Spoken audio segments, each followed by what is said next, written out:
Ladies and gentlemen, here we go. It is playoff time. Check the audio. Make sure. See, that's why you got to check the audio. Bam. Here we go. So the Giants kick the ball off to start this game to the Eagles.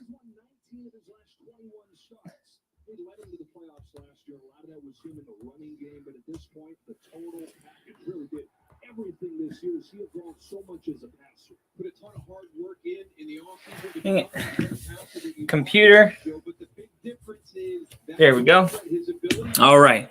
So Jalen Hurts back in. How healthy is he? Let's find out. We will get to see him right away. Liam, what's going on? Welcome, welcome. The first play is going to be a handoff to Miles Sanders, and that's going to be a gain of a couple. And let me make a banner really quick.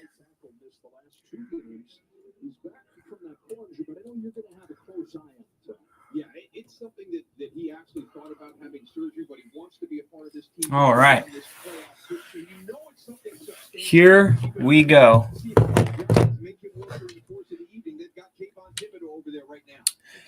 A.J. Brown in motion. Excited to see Jalen Hurts, and he's going to throw here on second down. Downfield, deep shot, wide open for Devontae Smith. Wow, what a catch. The catch took extreme concentration. The ball, you knew he was taking a deep shot, but look at this. The safety stays with him. He makes a play, and Devontae Smith just keeps his concentration. Great ball by Jalen Hurts. And just like that, the Eagles are on the 35-yard line of the Giants. Quick throw to Dallas Goedert, and he smacks 22, the cornerback, with a good old strong stiff arm. We've seen Goedert become one of the more talented tight ends that we have. He's about to join the group with the George Kittle, Travis Kelce. He's about to jump into that group, and I expect him to play a huge role in this game tonight. Yeah, this is the starting 11 that the Philadelphia Eagles offense never faced in the regular season. And having Leonard Williams in there next to Dexter Lawrence is going to be a key. All right, shotgun, 2nd and 1. Quick throw here. Devontae Smith this time gets tackled, and great play by Jackson. Great play by Jackson. He got off his block and made the tackle.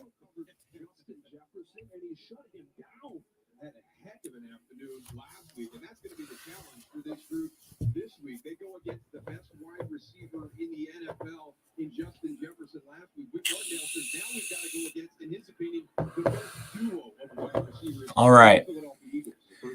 3rd and 3, important third down to start off this game. 12:20 left in the first. And this is the first third down for the Eagles, and A.J. Brown makes a strong possession catch, runs a slant. He'll pick up that 3 yards that they needed. And Jalen Hurts is going to be 3 for 3 for 47 yards. Looking like the MVP in my opinion, but MVP can't be out for more than 3 games. And Jalen Hurts with that injury at the end of the season, it cost him the MVP in my opinion. Patrick Mahomes is doing great things, but what Jalen Hurts has done for the Eagles, I mean, it's just incredible. This is a really solid team because of the leadership of Jalen Hurts. And he's been playing so good. And he's going to run it. And I was just about to say, one thing we haven't seen is Hurts run the ball yet. And then they throw in a design QB run, and he gets it back to the line of scrimmage. Nothing there. It's a fake handoff may actually be an option.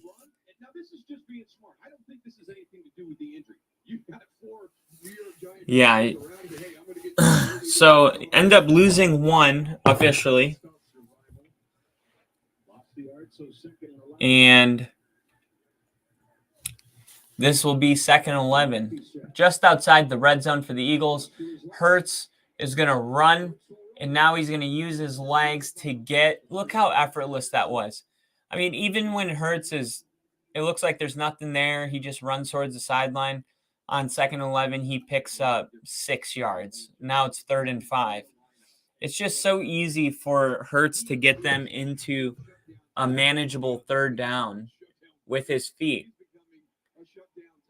You can see him reaching right there. That's the concern. I mean, the injury is still there. He's got to anchor and provide resistance to. So here we go. 3rd and 5. They converted on their first 3rd down. We'll see what they do here on their second 3rd down. Hurts is going to throw, and he finds Goodart, who grabs it with one hand. Touchdown, Eagles! The Eagles score! And we talked about Dallas Goedert being elite. How about a one-hander on 3rd down to score and get the first points of the divisional round? Eagles go on a 4-minute, 54-second drive to start the game, and it ends with 6. What a drive. What a catch. What a just great overall way to show the home crowd and the Giants, we're here. We're here. I know there's a lot of hype. I know that you guys beat the Vikings, but we're the Eagles, and we're here. So they definitely start this game off with a good punch in the mouth. We'll see how Daniel Jones and Dabble respond. Great possession. Let me hit this comment over here. Liam and Jinja in the chat. I hope you guys are having a good time enjoying your football today. This game is favored to go the Eagles' way. The Eagles were given, I mentioned it earlier, they were given 8 points. So the Eagles favored to win by 8. I told Mom, I said, Mom, take the Eagles to win by more than 8. And I also told her more than 48. This game seems like it could be easily more than 48 points. I mean, how many – and I'm not necessarily expecting the game to be close, but I feel like the Eagles can score 38 themselves. And just because of that reason, I was like, yeah, take the 48.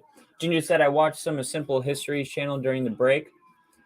It's a cool channel. I recommend checking it out if you like war history. Yeah, man, I'll definitely check it out. It's called Simple History. That sounds pretty cool. Just kind of make history approachable. That's a good idea, actually. Eagle fans find parking loopholes to tailgate for 12 hours. Eagle fans are insane and ready for this. Find a parking loophole so they can get there 12 hours early.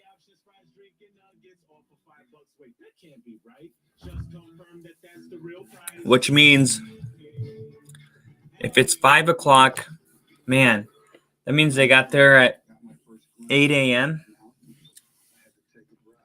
It doesn't seem that early, actually. For me, it seemed earlier because I was like, that means they got there at 5 a.m. because I'm 3 hours behind. But 8 a.m. seems a lot more doable. Still, 12 hours, that's a marathon. That's a marathon, not a sprint. You got to pace yourself. You can't drink Voodoo Rangers if you got a 12-hour tailgate. Let's look. They're going to show this play again here. Goodert with this catch that was just gooder than any other catch I've seen from Goodert.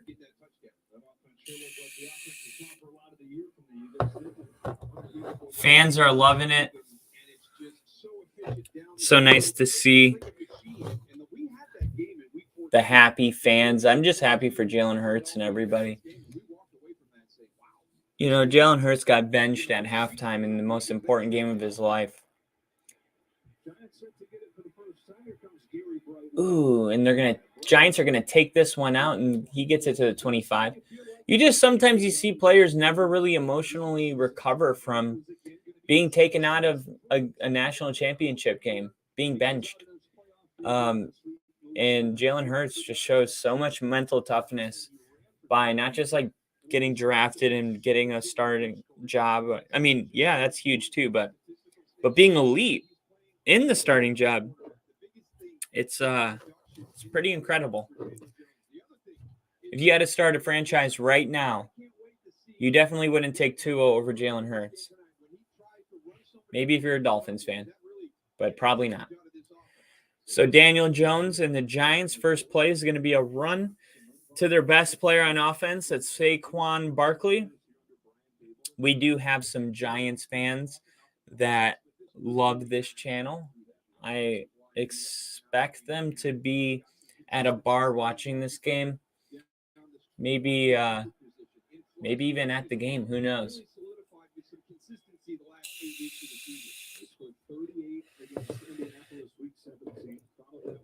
On the radio just now, someone said that they see this either as an Eagles blowout or a close game with the Giants winning. Sounds about right. Yeah. I think you could almost say that about a lot of games, though. Like, it's not a very bold prediction to be like, it's either going to be a blowout or a close game and the Giants win. It's like, well, yeah, if it's a close game, that means the Eagles aren't playing their best football. So it's not crazy to think in that case the Giants would win. And then if the Eagles blow out the Giants, I mean, that's kind of the feeling around this game is that there's just two people. There's two sides. There's the Eagles are going to blow them out, and then there's people that are like, hey, I got the riding with the Giants and going with the other team, and the chains are broken. So the game is paused right now because the chains are broken. No, this is going to be something that the NFL is going to ask. How does this happen in a playoff game with the world watching that we have to take a commercial break because the chains break? It looked like they were taped before they broke. So the tape leads me to believe that they knew it was broken and they tried to tape it, or they just, I don't think they just tried to tape it now. Who would have had tape that quick in their pocket? That is funny.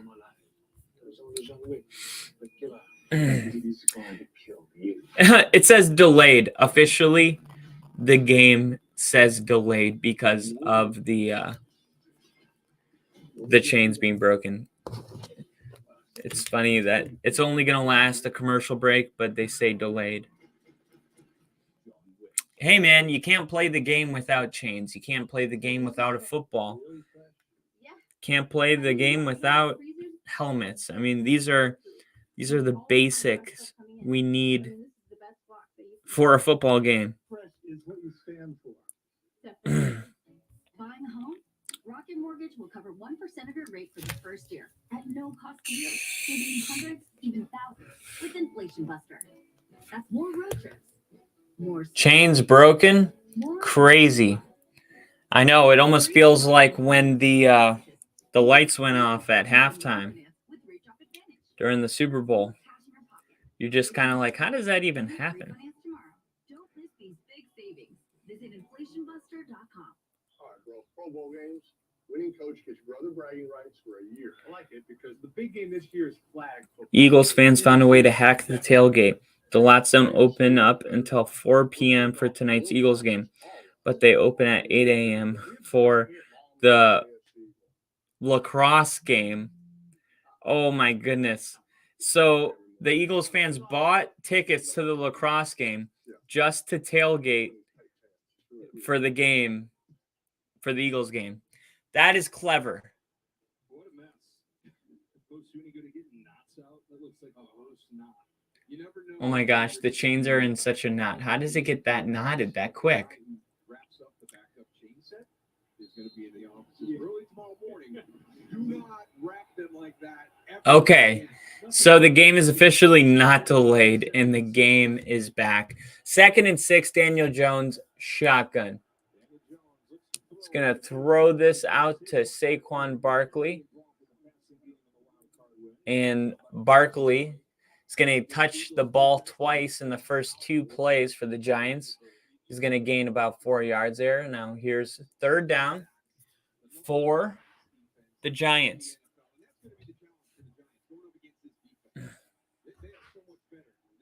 The Giants are going to need to convert some of these if they want to hang. 8 minutes and 55 seconds in the first. Daniel Jones snaps it, and it's going to be completed. And the Giants are going to, man, he fights for every extra yard all the way to the 40-yard line. Feisty run there. James just with the underneath slant. Good ball by Daniel Jones. Good read there.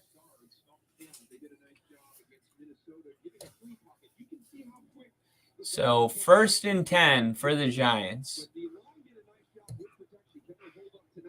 Ball snapped. Jones downfield, wide open in the middle of the field is Cager.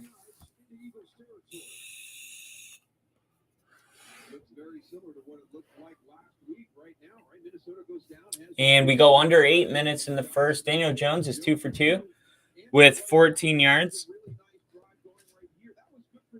So a couple first downs, and now all of a sudden, here are the Giants in Eagles territory. Answering. And now we go back to Saquon Barkley, who is good for 4 yards. It's a great first down play. Anytime you can pick up half of it on 1 down. 2nd and 5 officially. And there's 7 minutes and 20 seconds left in the first. Barkley stays in the game. No substitution. We'll see if they go back to Barkley here.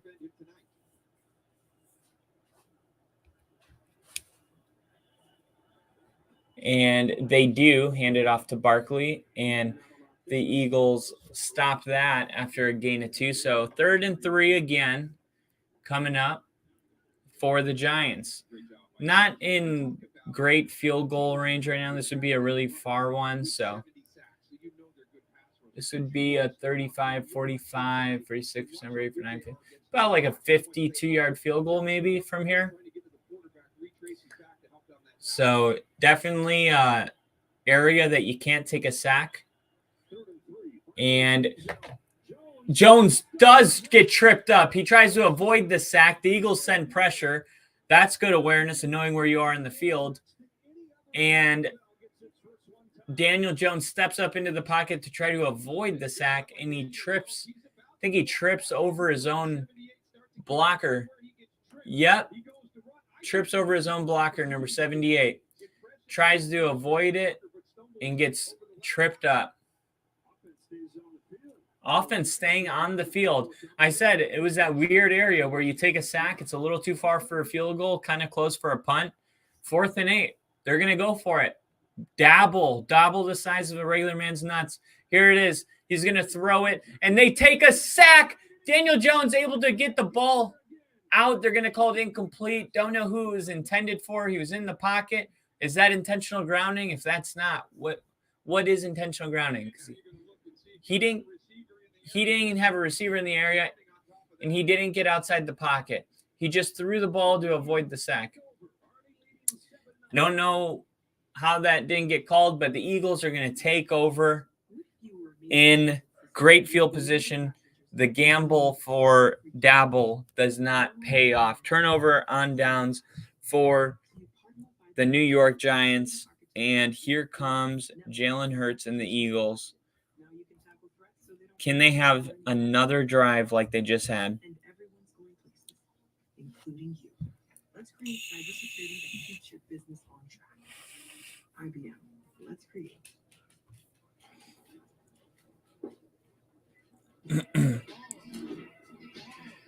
Eagles got the whole stadium, the bridges, downtown. Everything is lit up green as the city prepared for this game. So when fresh mozzarella melts over it, that detail Jalen Hurts before the game said, "We ain't hungry, we're starving." Jalen Hurts has always been the kind of guy, being a coach's son. He was kind of built and developed as a young kid on coaching cliches like one game at a time, never look your opponent, all those things.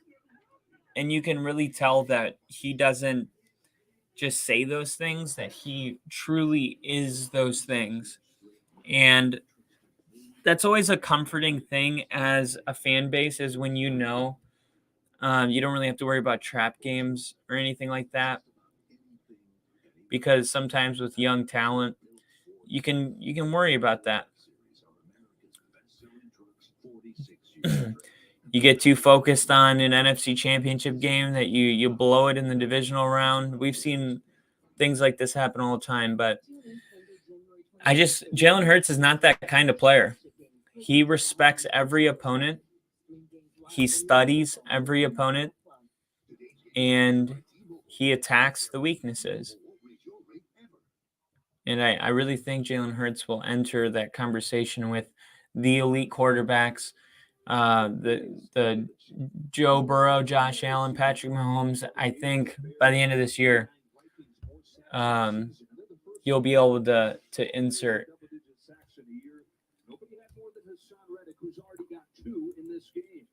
Jalen Hurts. Dabble not happy about that fourth down, but it was not the craziest decision I've ever seen. So here we go. Hurts shotgun. Is going to hand it off to Miles Sanders on first down. Sanders is able to pick up 4. 5 minutes and 23 seconds. Down to 5:20. 2nd and 6. Hurts. No incompletions yet today. 5 for 5 for 68 yards, 1 touchdown, 0 picks.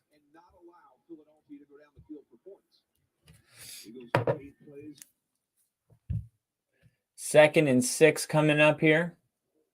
Scored a touchdown on their first drive. They're in the Giants' territory already here. 2nd and 6. Sanders again.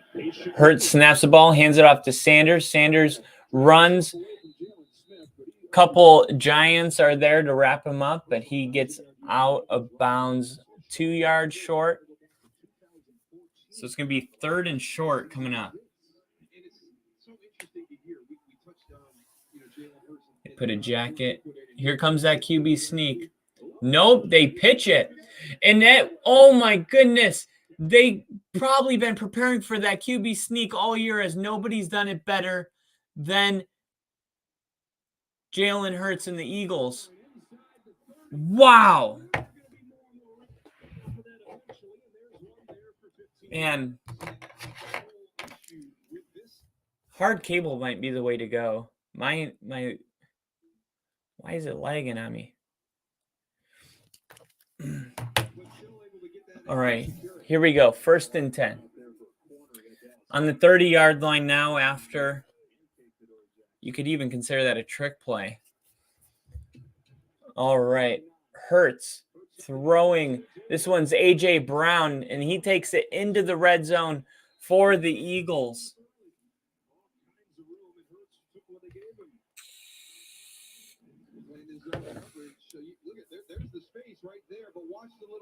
Yep, he's wide open right there. He just runs a little button hook.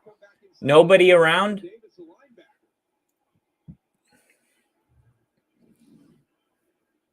Three minutes and 23 seconds. Hurts going to keep this one himself, do a pump fake, a spin move, and take it for a gain of 9 all the way to the 9, maybe the 8.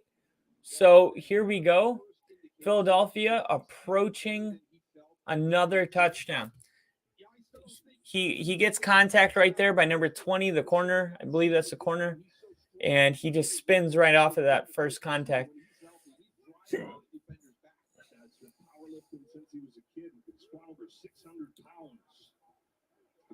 All right, Hurts is going to hand this one off. And this is going to be good for a first down. Bring up First and goal from the 5. Martindale, all this on his shoulders, trying to slow this offense. And lately, you kind of don't know what you're going to get from a defense that is usually ear spin back coming after you. Hurt 6 for 6, 80 yards. Shane Steichen, the offensive coordinator for Philly. What is he going to dial up here? You got the Giants on their toes. They have just done so many different things well. They're playing pretty far off of A.J. Brown. We'll see if he goes in that area. And they run it with Sanders. And Sanders, wow. He stays on his feet. I think he even lost a cleat. But he's able to get back to the line of scrimmage. Almost lost 4.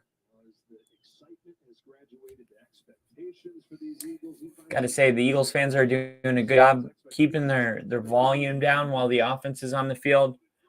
And though Peyton Manning was a big component, his rivalry with the home crowd was a long, constant battle until he got us trained. Yep, this is just a quiet crowd right now. Quick throw here to Devontae Smith. Smith, touchdown Eagles! So the Eagles score another touchdown. And they take a 13-0 lead. And, wow, they're fired up. Sirianni's screaming, let's go. Chest pumping the offensive coordinator. Good block on the edge by A.J. Brown. A.J. Brown's block right there.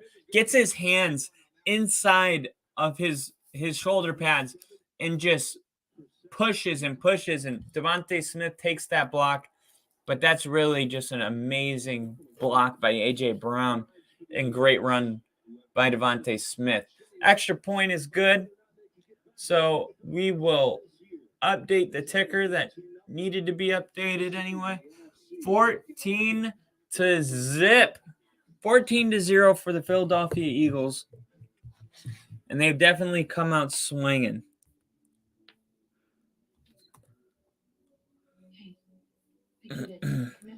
See what the people are saying around the world. New York Giants. Seriously, no one would judge you if you call them. Okay. Learn all the ways to say. See news.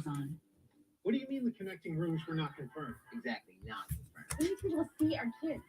You'll be able to see. All right. When you want your kids in a room that's actually connecting, it matters where you stay. Hilton for the stay. I'll admit it. I'm a football guy. So there's been a lot of theories that have been put out there. For those of you that haven't heard, the New York Giants hotel was briefly without water before their game against the Philadelphia Eagles. And the internet did not disappoint. We had some people say, well, we now know they take the Giants seriously again. No water in the hotel. They've dusted off the old tricks. Giants team hotel in Center City without water. Philly plumbers getting the call to fix it. Showing the guy hanging up the phone.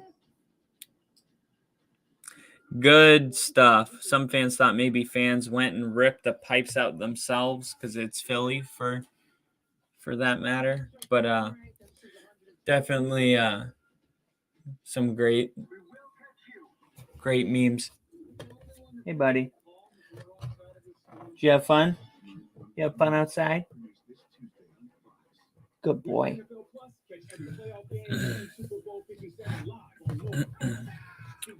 So, I mean, this becomes kind of important here now for Daniel Jones. I mean, 14 points is, even in the last game that we saw with the Chiefs and Jags, it was within 7 or 10 for most of that game. Only at the end did it get to 17. And 14 points. First Giants this season. Week 14, they led 21-0. Week 18, they led 19-0. And we know how the Giants came back. So when these two teams meet, Philly's had success going up early, and the Giants have also done good coming back into the game. And this return is going to be pretty nice field position. I think he made it to the 27.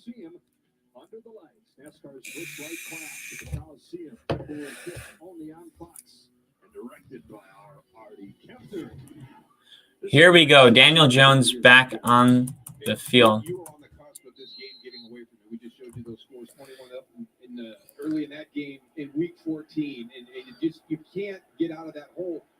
Ginger said, I wonder how much money the Chain Gang makes per game. Oh my God, Daniel Jones almost tripped over his own feet. He reestablishes himself. He has all day to throw. He finally launches, and the ball gets completed. Wow. Completed to Breida. Daniel Jones had, and that is, look at this O-line. That is so great. The play goes from almost a disaster. Daniel Jones almost tripped over himself. And then after that, he had all the poise and calmness and is able to deliver a pass. Oh, it's intercepted. He gets back up. What a play. Interception. No way. So Daniel Jones has an incredible play. And then he comes out on the second and throws it. He stared at the quarterback. He stared him down. And it's just read beautifully. Darius Slayton, the intended receiver, and that one is big.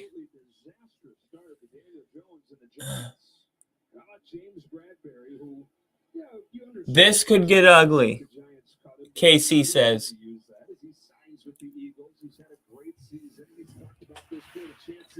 You can see them mouthing E-A-G-L-E and doing the Eagles thing.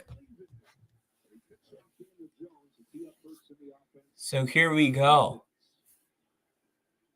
Hurts back onto the field in Giants territory to start the drive, just barely.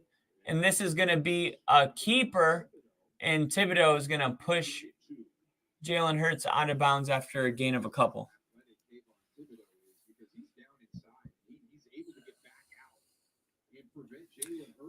And that may be the last play of the first quarter, and the Eagles will go into the second quarter completely dominating the game. 14-0, 2 drives, 2 touchdowns, an interception. Nothing, man. The streaming the game on Fox has had some issues lagging a little bit.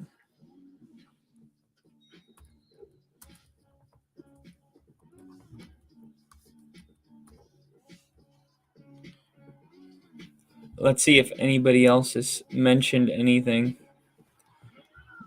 Let's see. He's on my fantasy football team. 3 melty cheeses, 2 crunchy shells. A different way to game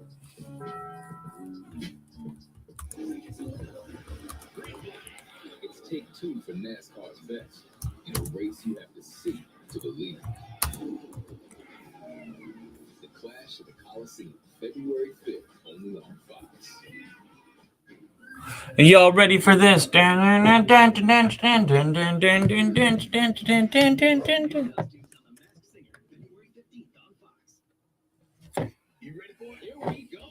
All right.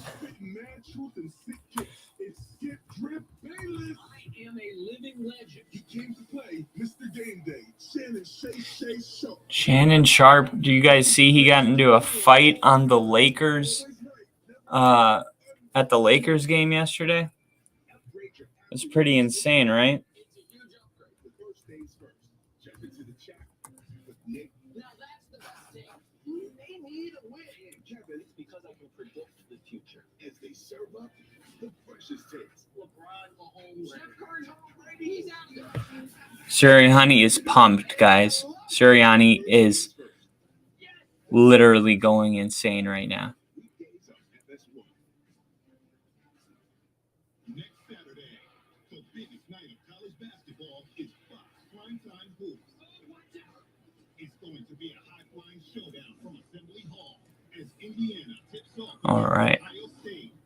Two historic Big Ten stalwarts square off as Trace Jackson Davis looks to keep the Hoosiers in contention against the rugged Buckeye squad ready to make some noise. The biggest thing Here we go. Let's see. Tweets and replies. No injuries so far in the game. You got to love that. Everything going right for the Eagles so far as the second quarter is about to begin with Hurts in shotgun formation. Scott in the backfield has not thrown an incomplete pass yet in the game.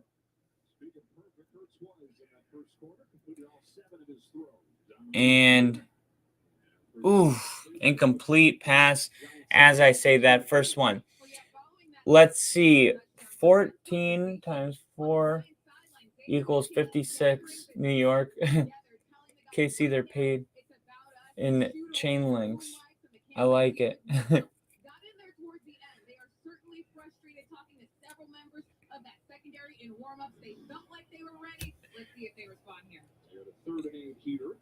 I think KC was just thanks.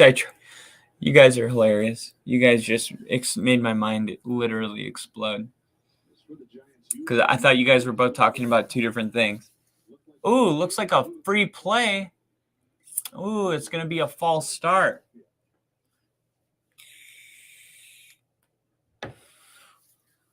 Let's see. False start. All the linemen except for the center. My personal favorite.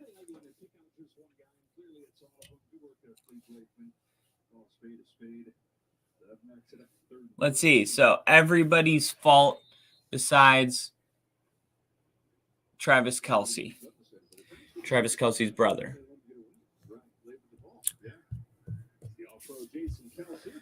Jason Kelce. All right, so here we go. 3rd and 13. Hurts evading pressure. Thibodeau. Oh, and Devontae Smith thrown out of bounds. Glad to see him back up on his feet. And Thibodeau had the angle, so Hurts. This has been the matchup today. This has been an important thing that I'm sure Thibodeau was being preached to all season, was like, or all week, was like, hey, you are going to have to keep your gap assignment. You're going to have to be getting good angles, but you cannot let Jalen Hurts get outside. No flag on the tiny bit of contact that there was. The returner wanted one. The punter wanted one. Nobody gets a flag. So Giants are coming back out onto the field. It almost feels like they dodged a bullet there with no points coming off the interception. But we'll see if Daniel Jones can bounce back from that. He's 4 for 5. His one incompletion is the pick. He's got 49 yards and a 67.9 passer rating today.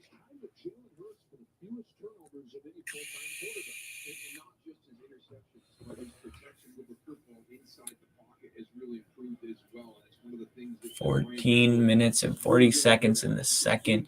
Here we go. Shotgun formation for Jones.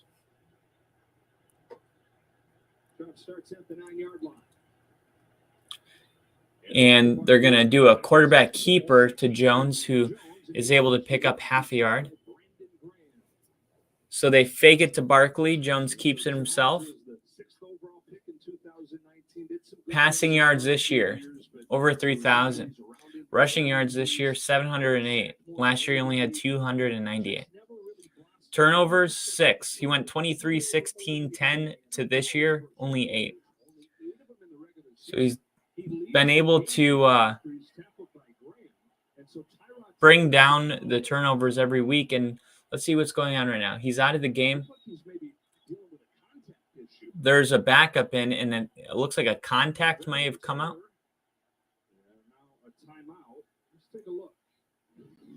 We're going to look at the replay in slow motion.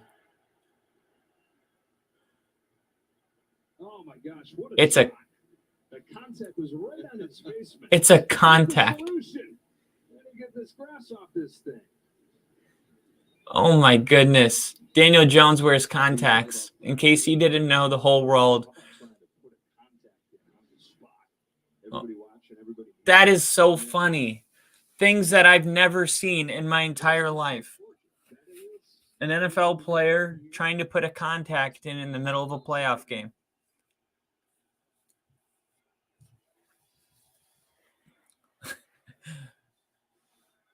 And unfortunately, the Giants had to burn timeout because there's nothing in the rule book for that.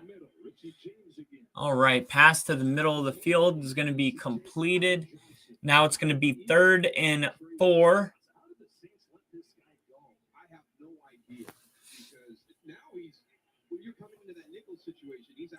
Gardner Johnson on the tackle, who's been a stud for Philly. And check this out, too. Do you know the Philadelphia Eagles have the best pass defense in the NFL? I assumed it was the 49ers or one of those other teams. It's the Eagles. After they get the first down, it looks like. We'll see where they spot it. No, they're going to call it 4th and short. And not only that, but I think Bradbury was the receiver on that one. No, it's actually – it's hard for me with the Giants receivers because yeah, they're going to call this one short. It looked like – Yeah. So he would have had a first down, but he bobbled the ball when he got hit. So he regained possession, and then it's going to be marked where he regained possession, which was short of the first down. Had he secured that ball without a bobble, it would have been a first down with forward progress. But the strong hit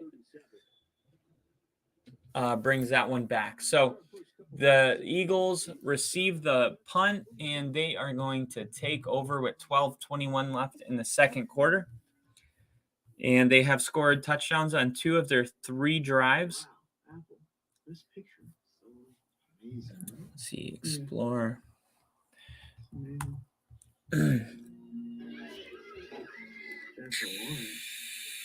Selena Gomez documentary. Best comedy on TV. That could be TV. Severance is weird. Do you guys know how much? Oh, 500. $500 on somebody put $500 on the Kansas City Chiefs and won 720. He probably shit himself when Patrick Mahomes left the game. Yeah, call me.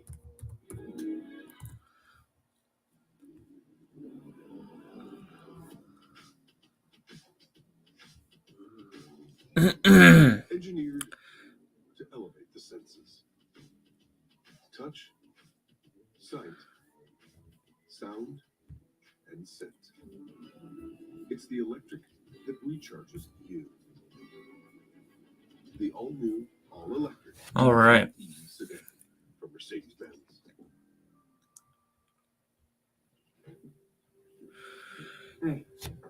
So the Eagles have about, let's see, let's do the math. I like to do the math here. So we need the Eagles to score 48 points. So let's see. 21 if the Giants score, if the Eagles score, they would have 21. So that would help significantly. It would be 40. Is it 40 more than 40? Who leads the league in rushing touchdowns? 48.5. So we really need 49 points. So 49 minus 21 is 28. So if the Eagles score on this drive, we just need 28 points scored in the rest of the whole game. So maybe the Giants get one. We can knock it down to 21.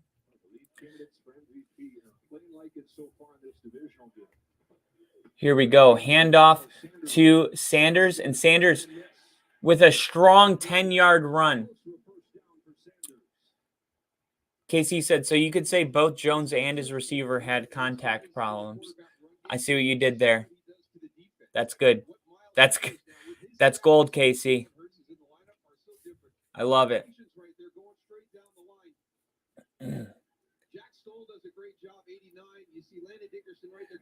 Man, this offensive line for Philly, very physical. Now they're going to run it with Sanders again, and Sanders with another 9-yard run. No, that's 11. Such a great leverage player. He's a little bit undersized, but you rely on your savvy and your leverage. Watch what he does right here to Justin Ellis. That's a big man. I mean, wow, that's just a great block by Jason Kelce. And we talked about the Bengals not having an O-line and how that is underestimated. If you want to see what I'm saying in a practical way, just look at how good the Giants or the Eagles are offensively right now. And as I say that, it looked like, was that Kelce that went down grabbing his ankle? I sure hope not. I sure hope that didn't just happen. Who was that grabbing their ankles? It's smarter, healthier pet food.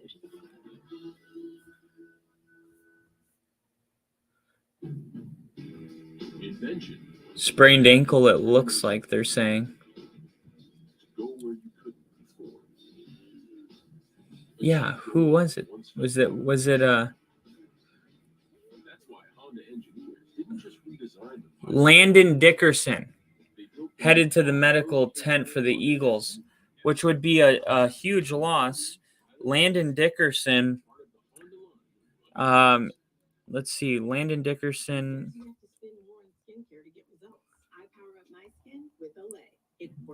is number 2.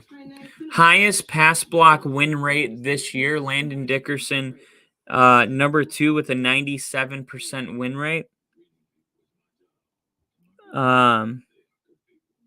So that highest run block win rate, number 1, Landon Dickerson, 80% win rate as a guard. So Landon Dickerson is their best offensive lineman.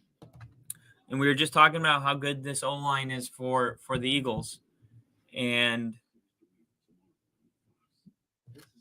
man, that's just huge loss. You lose your best piece on the O-line.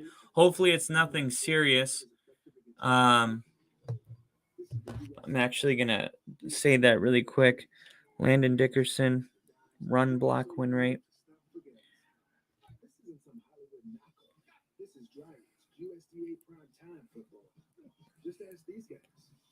Highest run block win rate.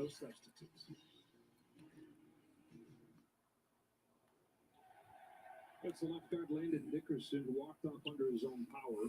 He'll be replaced by Andre Dillard, who's experienced. Second highest. Plugged in at left guard.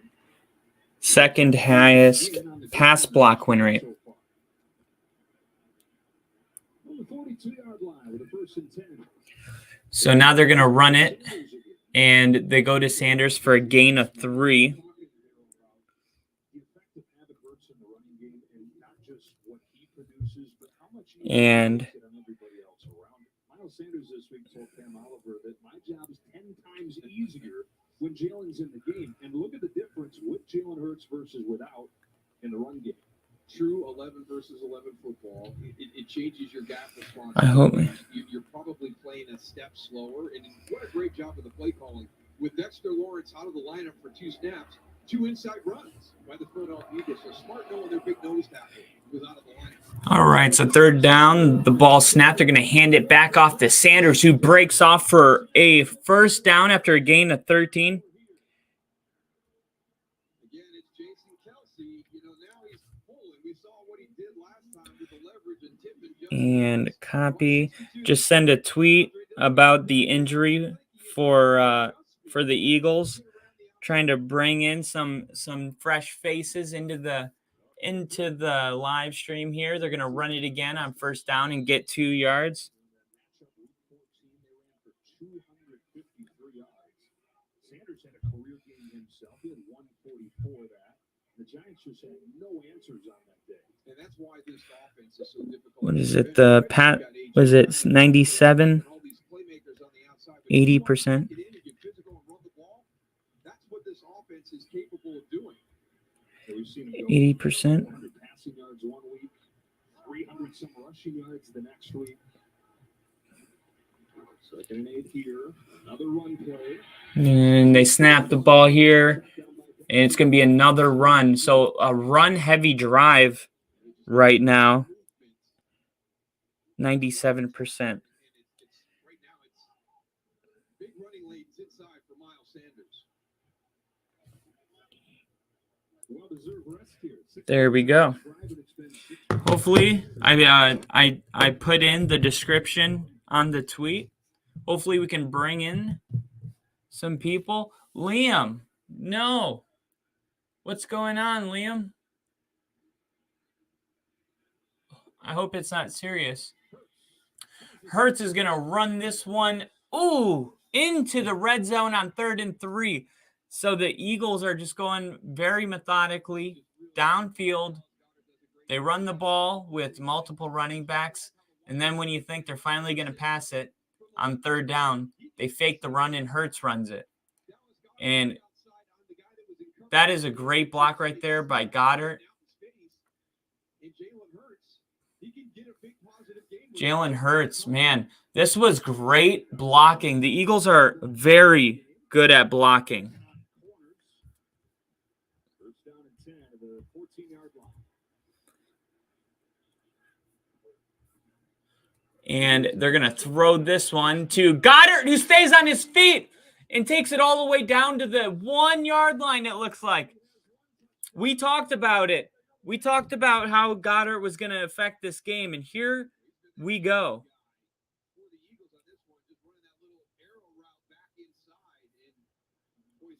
Wow.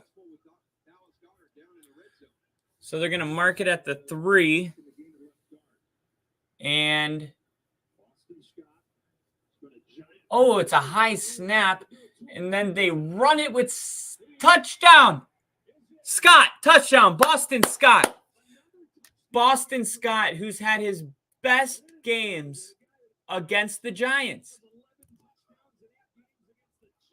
11 touchdowns in 8 games against the Giants. And the Eagles have taken a 20-0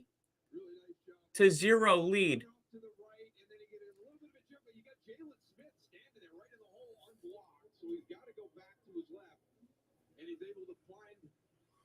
Wow. So they do a quick review right now as all scoring plays are reviewed. That is crazy. And it's confirmed with that whistle.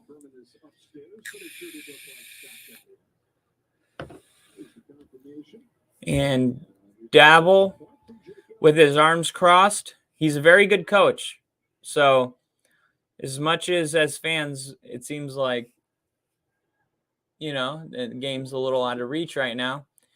I don't expect a well-coached team in the playoffs to roll over.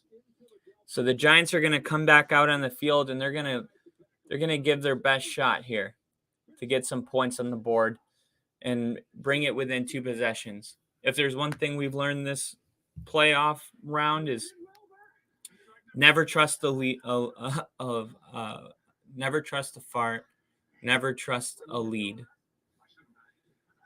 If you're on a fight, you need to share the armrest. And if you want to save by bundling home and car, 21-0 for the Philadelphia Eagles. A tray table for snacking. I didn't get peanuts. Oh well. See how much you could save by bundling with Geico. What a perfect day to boost your pocket score with your rent. And it's thanks to Experian. All right. We got 168 people viewing the tweet that we made about Landon Dickerson. Hopefully that brings in some people. When you start with better ingredients, better pizza, you also get better papatillas, better cheese sticks, better And for the people that are in the channel right now, I just want to say thank you guys. Thank you to Jinja and Casey. And we had Steve in here. Liam, obviously, in here. Not feeling his best. Has a cold. Thoughts and prayers with Liam. I hope you feel better. Maybe praying for that tonight. And everyone else that's in here just enjoying some playoff football. You guys are awesome. And I just never want a stream to go by without thanking you guys. So the Eagles take a 21-point lead. There's already some overreactions. Let's get to a couple of them. Jen just said, can't trust a fart. It can become a shart without hesitation. That's a shower. That is a fact. And that's exactly where I was going with that. So let's hit these overreactions. The Eagles are smashing the Giants. I wouldn't say that's an overreaction. The Eagles are going to make it to the Super Bowl and beat the Chiefs by 20 easily. Jalen Hurts is just too good. Overreaction. It's an overreaction because the Eagles don't have there's no guarantee that they make it past San Francisco. But I will say the game between San Francisco, if that is who they play, they still need to beat Dallas tomorrow. I do think that will be the most challenging game for the Eagles. I don't think it'll be an AFC team unless Buffalo kind of gets back into gear. Because the Chiefs, a lot of people love them, but they're very, very beatable. The worst red zone defense in the NFL. 29th in passes in the middle of the field. Dead last in passing yards. And Jalen Hurts would have a field day against that Chiefs defense. So I don't have the Chiefs making the Super Bowl is my point. So Daniel Jones, standing on his own 20, is going to snap the ball and pitch it to Barkley. Barkley, very patient, waiting for a hole to open up. Nothing does. And he's going to lose 5 yards there. Second, he's 6 for 7 throwing the ball. And Giants need to get something going here. Even if it's just a single touchdown to bring it within 2 possessions, that will be huge. Obviously, I picked the Eagles to win this game by a large margin, but I hope it doesn't happen that way. All right, Daniel Jones, shotgun. The pressure's coming. He steps up. He keeps his head downfield. Now he's going to tuck it and run and spins and only gets maybe back to a 3rd and 9, 3rd and 10. The Eagles defense is just they're flying around. They're making plays. Here we go. Look at Daniel Jones has had a lot of success running the ball, but he also hasn't had to go against a defense as fast as the Eagles. 12 yards rushing for the Giants in the first half. All right. Shotgun, ball snap. Daniel Jones trying to make a play, looking still downfield, probably going to throw this one to the sideline, and he does. And that was third down. So here come the Eagles. The Eagles come back onto the field and go up 28-0. This is going to take a lot of gut check time at halftime to get the Giants back in. You could see when the contact first happened, he was able to avoid being sacked, and he's keeping his head downfield. He's not panicking. He's trying to find an open receiver. But this Eagles defense, number one pass defense in the NFL, there's just nothing he can throw the ball to, and you don't want to throw a pick. So short of gambling, you just have to throw the ball away. And you would think with the amount of time he had, a receiver could have broke open at some point. But Eagles are just a really, really good team. That's why I have them number 2 on my power ranking. The extra twinkle. That extra swagger. Feeling healthy by leaps and bounds. So here's going to be the question, okay? A lot of people after the win against the Vikings said something like this. They said the Giants are good. I thought we all agreed, though, that the Vikings were middle of the pack. They had 12 wins, and they won a lot of close games. But towards the end of the season, they were 3-3 in their final 6 games. They were not impressive. We saw them get blown out by the Cowboys. And, I mean, they peaked in Buffalo. And even that game in Buffalo, if Josh Allen doesn't fumble the ball when they're trying to take knees to run out the clock, Minnesota doesn't win that game. So, I mean, I feel like that was kind of the peak of their season. That catch by Justin Jefferson, that one-handed catch, was the best catch I've ever seen. I think it was better than the Odell Beckham catch because it was contested. It was like helmet catch, Odell Beckham, and now it's Justin Jefferson catch, the helmet catch, Odell Beckham. And obviously, I'm only talking about ones that I've seen in live person. I know the Immaculate Reception was celebrated this year, but I didn't see it live. So my point is, if Minnesota's a middle pack team and the Giants beat him, by one possession, why did we get so high on the Giants? Because, they were well coached and played their best game of the season, and Daniel Jones was on fire. You also have to remember that the Vikings defense was atrocious all season. That's why they already fired their defensive coordinator. They were bad all season. So everybody looks good against the Vikings. And I thought we all kind of understood this. Like, it was like I was like, dude, my hat's off to Daniel Jones, because even against a bad defense, he went out there and balled. But I feel like we also have to, be realistic about things. I mean, the Giants were never going to. I can't believe half the country thought the Giants were going to beat Philly. Or I don't know how they forgot about who the Eagles are. They've always been this team. Jalen Hurts was hurt in week. That wasn't him. I don't know who that was, but these are the Philadelphia Eagles.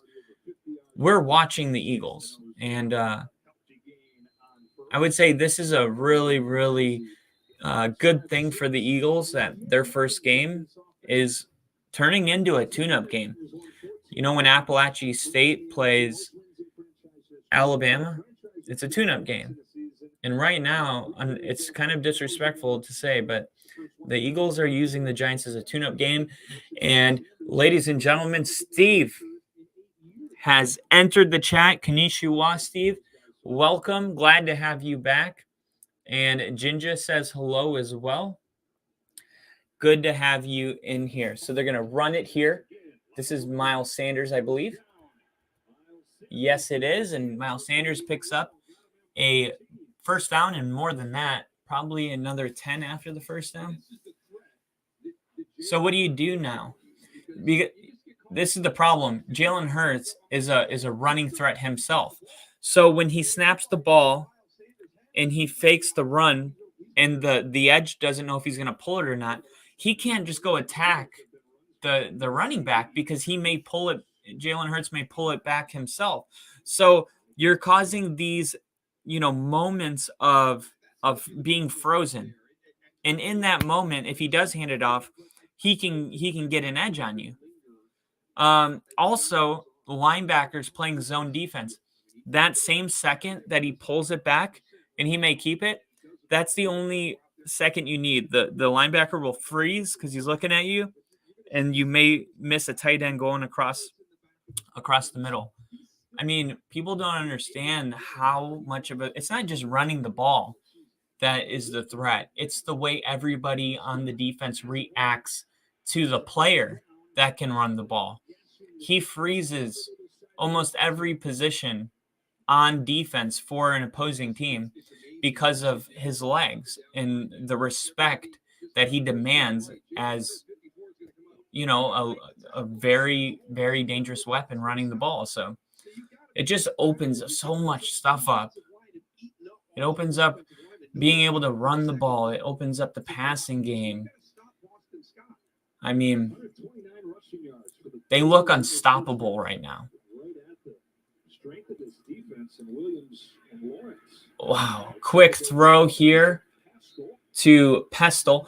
And, honestly, how I feel about the 49ers. I've been talking about them all season. Just like how ridiculously good they are. Could you imagine how much fun it will be if the 49ers and the Eagles play in the NFC Championship game, which is that was my prediction going into the playoffs. A lot of people, I'm not special, a lot of people predicted that, but dude, that would be like the Super Bowl for me. Oh, ball gets tipped, almost caught by Goodert off the tip, but the tip was just a little Goodert. Good job by 29, jumping up. And look, when you go on these long drives of running the ball and being aggressive and you're down 21, it's very hard to not get caught with your pants down. And let's see if it's a 3rd and 6 right here. Let's see what they do. Let's see if they can get off the field. This is a strange formation. You got a trips at the bottom of the screen. You got them stacked. Now you're motioning. Okay, timeout. Yeah, that was just weird. It just looked weird, and then they called a timeout. Steve said, Jinja, how's it going, my friend? Fist bump. And then Casey said, feel the Eagles' momentum is building. That indeed is happening. Football is such a game driven on momentum, and they're at home. So not only do they have the momentum, but when you're at home and you have momentum, it's really hard for that. I can't forget the word. It starts with a P, but it's really hard for that to switch. A touchdown that won't get the job done. The Giants can't get a touchdown and quiet the crowd. This crowd is going to be into it, and you're just going to have to accept it until this game's within 7. The crowd is going to be a huge factor, and the momentum's going to feel, wow! The momentum's going to feel like it's on the Eagles, and Devontae Smith on a wide receiver screen, 3rd and 6. He catches the ball, and he starts tripping right here. Look, he starts tripping before the line of scrimmage, and he trips his way to the first down. He just stays somehow on his feet and able to pick up the first down there. Jinja said, going well, sir. Listening to the game, hanging out with my daughter and nephew. He's spending the night with us. He's 4 and wild as hell. That's that's awesome. It's football. It's playoff football. I feel like everything goes. Things just are allowed that normally aren't when the playoffs are on. Like my buddy, is his birthday today. He was going through a drive-thru. I heard him. He was like, This was in Jacksonville. He said, "Can I get a chicken sandwich and a cup of water?" And the grilled chicken sandwich and a cup of water. And I was like, "Oh, he's trying to be healthy." I can recognize, you know, I'm at that age now where I'm like only ordering things that are necessary. When I was younger, it was like I didn't think about it. I just got whatever I wanted. Now I'm like, all right, I'm going to think about what I'm eating. So anyway, I noticed it. And then the lady goes, "Anything else?" And then there's like a second of silence. And then he goes, "And can I get a warm apple pie?" And then the lady, the first time he said, "Can I get a chicken and water?" She was like, "Anything else?" Just like totally normal. Then he said the apple pie. And she went, "Yeah, okay, apple pie." She was so excited that he was getting an apple pie. And I was laughing so hard. I'm like, why did she get so excited that you got an apple pie? And he's like, yeah, people are just because they're in Jacksonville and the playoffs were happening. And it's just like, yeah, Jacksonville's in the playoffs. Get an apple pie. I don't care if it's noon, you know, I don't care if it's 11, get an apple pie. It's just like, it's the playoffs, man. Kids are running around. Parents are up late. Food's being ordered. No one's cooking.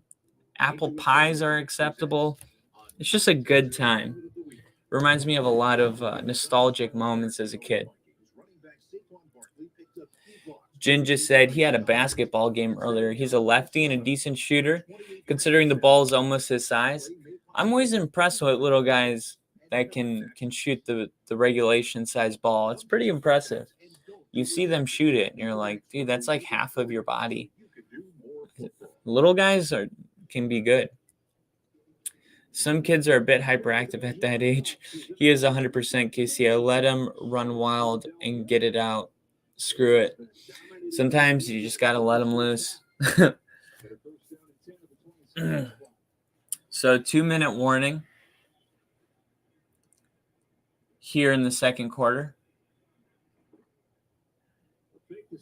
Quick throw. Ooh. And an unlikely, uncharacteristic drop by A.J. Brown.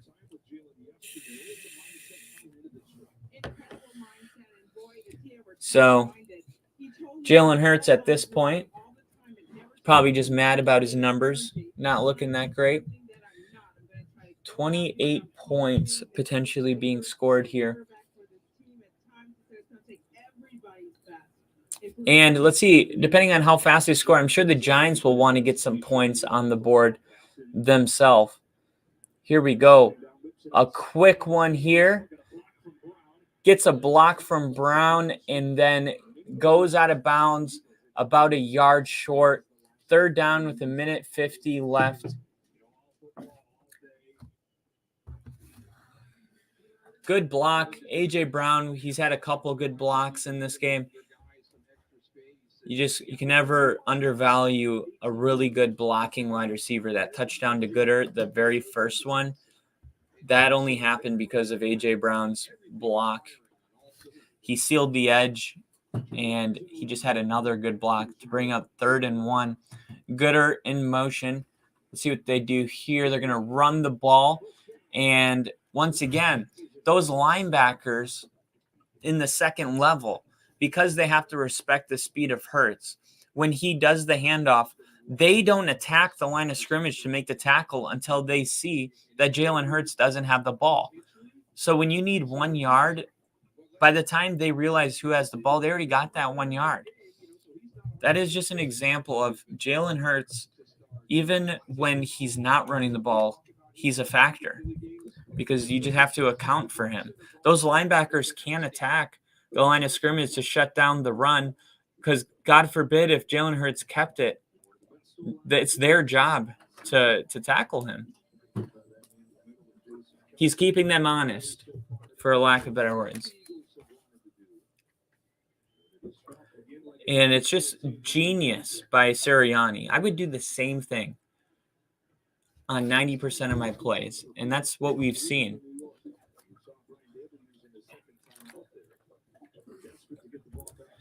under center for Hurts. This time it's going to be a pitch to Miles Sanders, and he only gains a couple. I'd be curious to see. I don't have to be curious. I'll just look it up. How many yards per carry the Eagles are averaging right now. Let's see.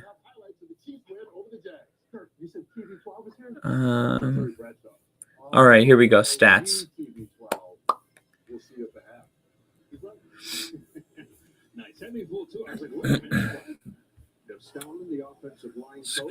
No, it's not loading. Whatever. Oh, here we go. Now it's loading. So they got Eagles have 75. Wow. Miles Sanders is averaging 5.8 yards a carry. Jalen Hurts is averaging 4.3. Boston Scott's averaging 6.5. And Kenneth Gainwell is averaging 7.3. You have 4 ball carriers nearly averaging 5 yards a carry. Shotgun snapped, 2nd and 8. They're trying to set up a screen. That hit seemed completely obnoxious. I would have thrown a flag. That was they did throw the flag. Yeah. So this is an incomplete pass in 57. You let the 21 point get the best of you. A little bit of a hot head here. No reason to hit this guy. You see the ball's on the ground. You lower your shoulder into him. It's 3rd down. You're about to get your team off the field and force a field goal. It's unnecessary. Giants defensive coordinator doesn't like the call. I think it's more important that he coaches up his young player. You know, Sirianni's got his arms out. Like, did you not see that? So definitely split reactions. I agreed with it. There, but it ends up being a 15-yard half the distance in that situation. Yeah, instead of 3rd down, it's 1st and goal. Got some popcorn chicken in the air fryer hanging on the couch. A good night. I can give him a switch and play Zelda. His hand-eye coordination is very impressive. That's awesome, man. Oh, they're going to throw it here to Goodert. And a great tackle by number 20 for the Eagles. And if you hear me say number 20, 57. Oh my gosh. 57 when they showed this replay was going after the quarterback. He was so high in the air. It was insane.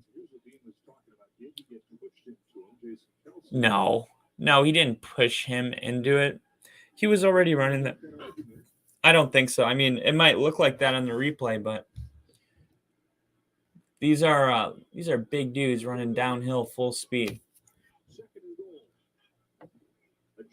Oh, they're going to QB sneak, and Hurts is going to keep it and walk right in for a touchdown. Jalen Hurts, touchdown. Casey said, being a dad is a fun job most of the time. TD, number 1 for Jalen Hurts. TD for number 1 and number 1 rushing TD for Jalen Hurts. So the Eagles get off to, assuming the extra point goes through, it's going to be a 28-point lead, which I believe there was a crazy stat that said the Eagles in the first half of the Giants in all 3 games. Why are they going for 2? Why are they going for 2? Oh, my God. Every time I put it up early, I swear.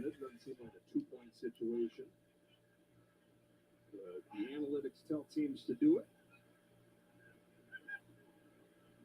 Hard count. Nobody budging.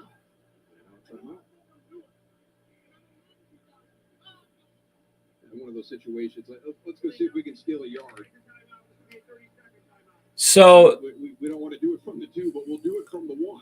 Yeah, you got timeouts. So they go out there and attempt a QB sneak. They try the hard count to see if they can pick up the free yard so they can go for it from the 1. And nobody budges, so they call a timeout. And now I assume they'll kick the field goal. But very interesting decision there. I don't know really what there is to gain. Maybe just you're forcing the Giants to not only have to score 4 touchdowns, but you're forcing them to have to get a 2-point conversion too. You're making it, you're making their comeback less likely the more you get a 2-point conversion. So they don't do it. It's going to be 28-0. A little D for the P or P for the D. I'll be right back. Introducing the new and improved taste of Crispy Zero Sugar. Now more delicious. Zero never tasted so good. Try it now. There we go. All right. So we got a 28-0 ball game. All right. We got, let's see here. Right now, let's see what DraftKings, they've updated the over-under to 51.5. The Giants are 20,000. Oh, no. The Giants are only plus 3,500 to win. That's crazy. 3,500. So $5 on the Giants right now wins you 180. I feel like that's not enough. I feel like if you were to put $5 right now on the Giants to come back on the road and not just start scoring offensively, but now they're going to stop the Eagles, that seems wildly unlikely. Like more than Jacksonville. Wow, if you bet $1,000 on the Giants right now, you would win $36,000. Wouldn't that be something? Eli Manning's at the game. Look at that. All right, so come on. Let's go, Giants. Let's get some points on the board here. Let's close out this half right. Jones scrambling. Keeps his head downfield, turns the corner, and picks up 9. Gets out of bounds with 35 seconds. The Giants have no timeouts. They're just trying to get on the board here.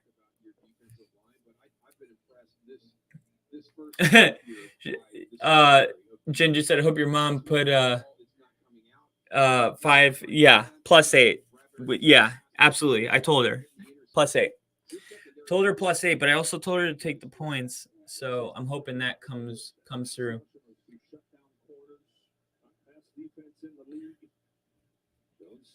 Here we go. Jones downfield. Ooh, incomplete.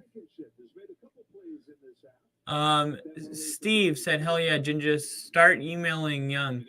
My parents had me watching the games as a kid every weekend. I learned my first naughty word from my mom yelling at her TV through the football games. It is, Casey. Child support kind of sucks, but it's necessary since I only get her every other weekend. It's always fun. You know what, Ginger? I'm going to tell you something crazy. When this gets to halftime, 30 seconds left.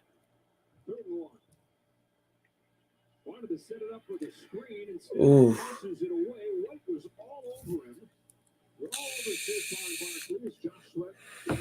So now it's 4th and 1. And they're going to punt it. So they throw an incomplete pass. And then Ginger said, that's awesome, Steve. Mom was fired up. Who does she cheer for? Yeah, Steve, who does Mom cheer for? Who's her favorite team? I always like to know. I feel like I can paint a better picture in my head of someone screaming at the TV when I know what jersey they're wearing.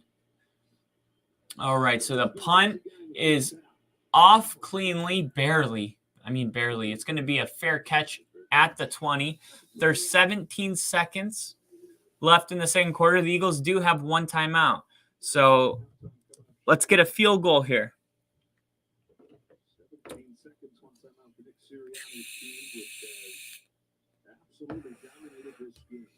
Wow, the Giants have 19 plays to the Eagles' 42 plays. 260 yards for the Eagles, only 64 for the Giants. Time of possession, a whole 10 minutes more. Only 9 minutes for the Giants and 19 minutes for the Eagles. And the Eagles are going to just take a knee. and go to the half with a 28-0 lead after the knee.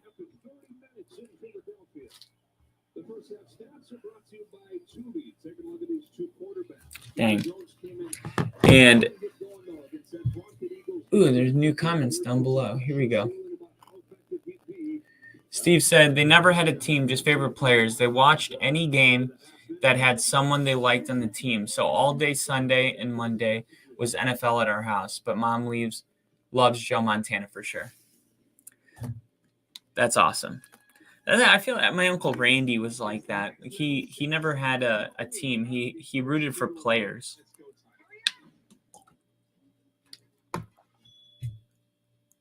But Ginger, I was gonna tell you, because you said up here, you said child support kind of sucks. I actually was in the middle of divorce, and my child support was extremely high, like to the point where it was actually like unlivable. And she actually moved to Puerto Rico, and the judge approved all of this. So I pay an absurd amount of child support, and I don't even have a parenting plan at this point. So I'll say, I know you might think child support is really crappy, because it is when you make this amount of money and half of it is gone, and you can't even really watch to see where the money goes and stuff like that. But just be happy that you get to be there with your kid, because there's some people like myself out there that don't even have that right now.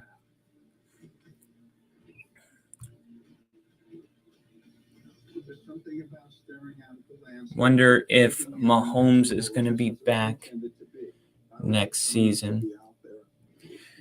Steve says the same thing now. He said, I'm the same way now. I've never had a team. I just enjoy watching favorite players still today.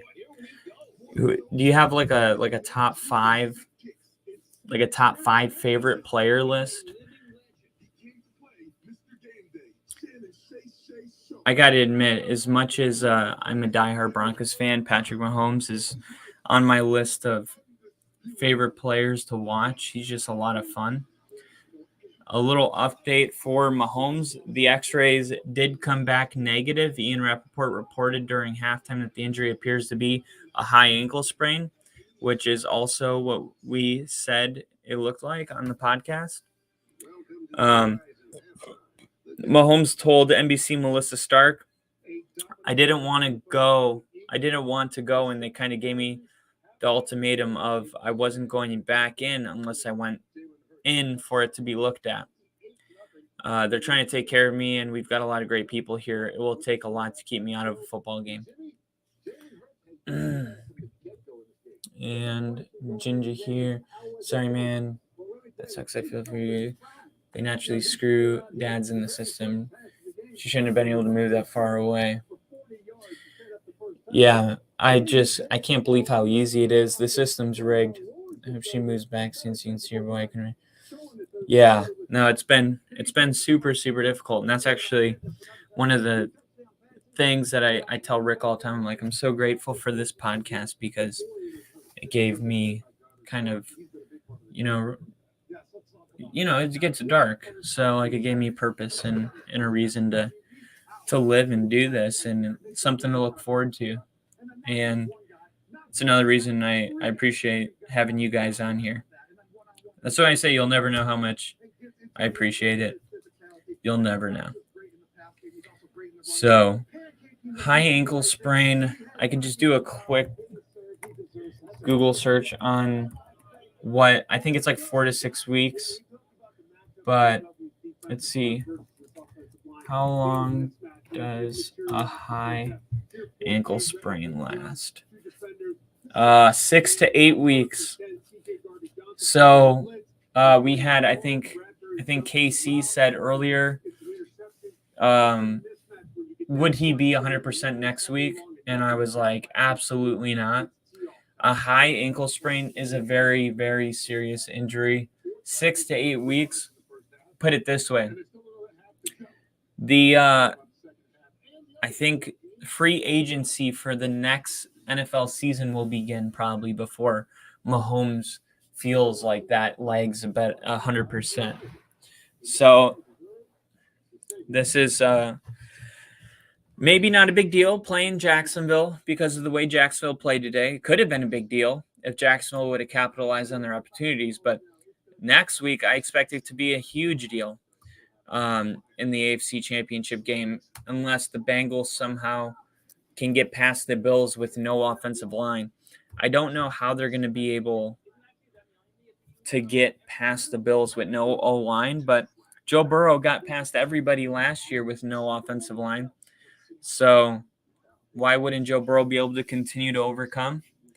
You can't rule him out. So where's the AFC Championship game going to be played at? That's what everybody wants to know. Let's see if there's any news.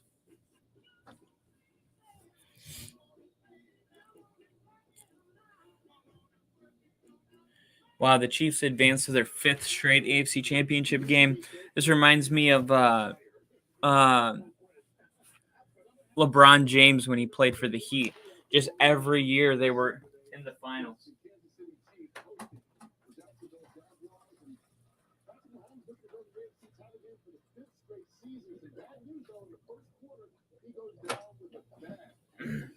Come on, baby.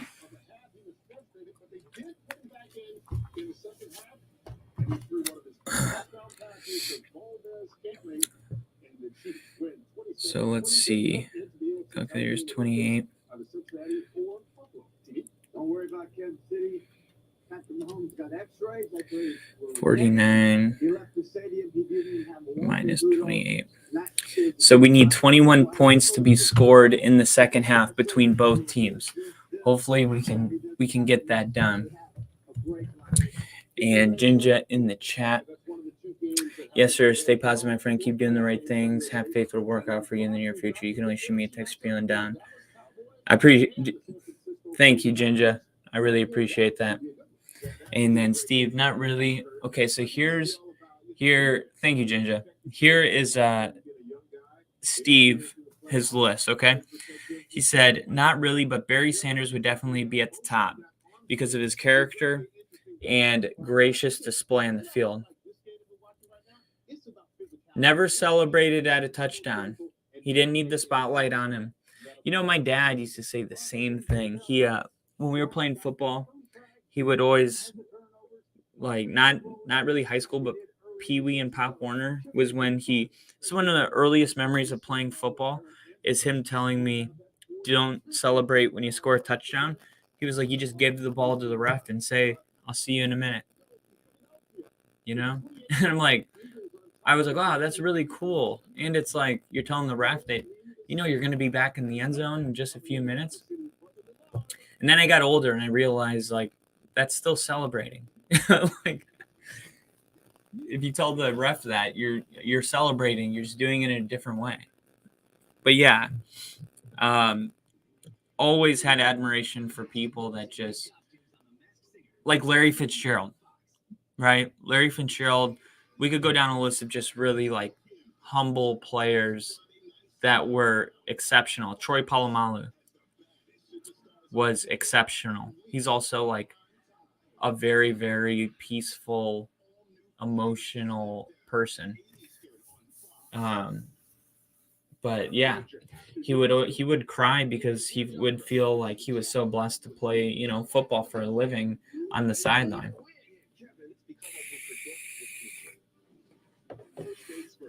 Ginger said, I think the first games I remember was 1998, Barry Sanders killing it on a Thanksgiving game and eating a turkey leg. That would make sense. 1998. When did Barry Sanders retire? Let me see. Barry Sanders retired in 1999. Man, I just missed him. I was watching football at this age, but I also wasn't remembering anything from this age. which is kind of a bummer.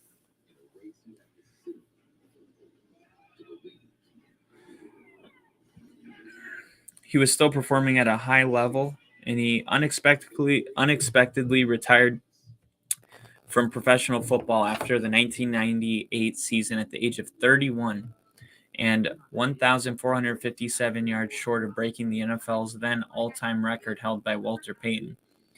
It just goes to show you, too, Barry Sanders wasn't a guy that, cared about the record. It says here he ran a 4.37 40-yard dash, but I saw videos of him claiming he's ran a 4.2, which would be the fastest 40-yard dash ever. I think he said he ran, a 4.1. I think he said he ran a 4.19.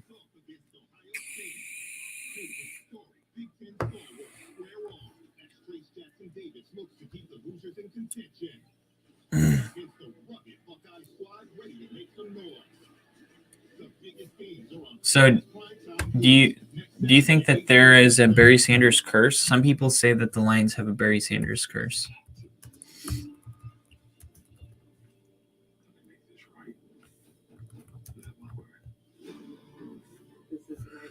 Let's see. Barry Sanders won a single playoff game while playing his entire 10-year career in Detroit.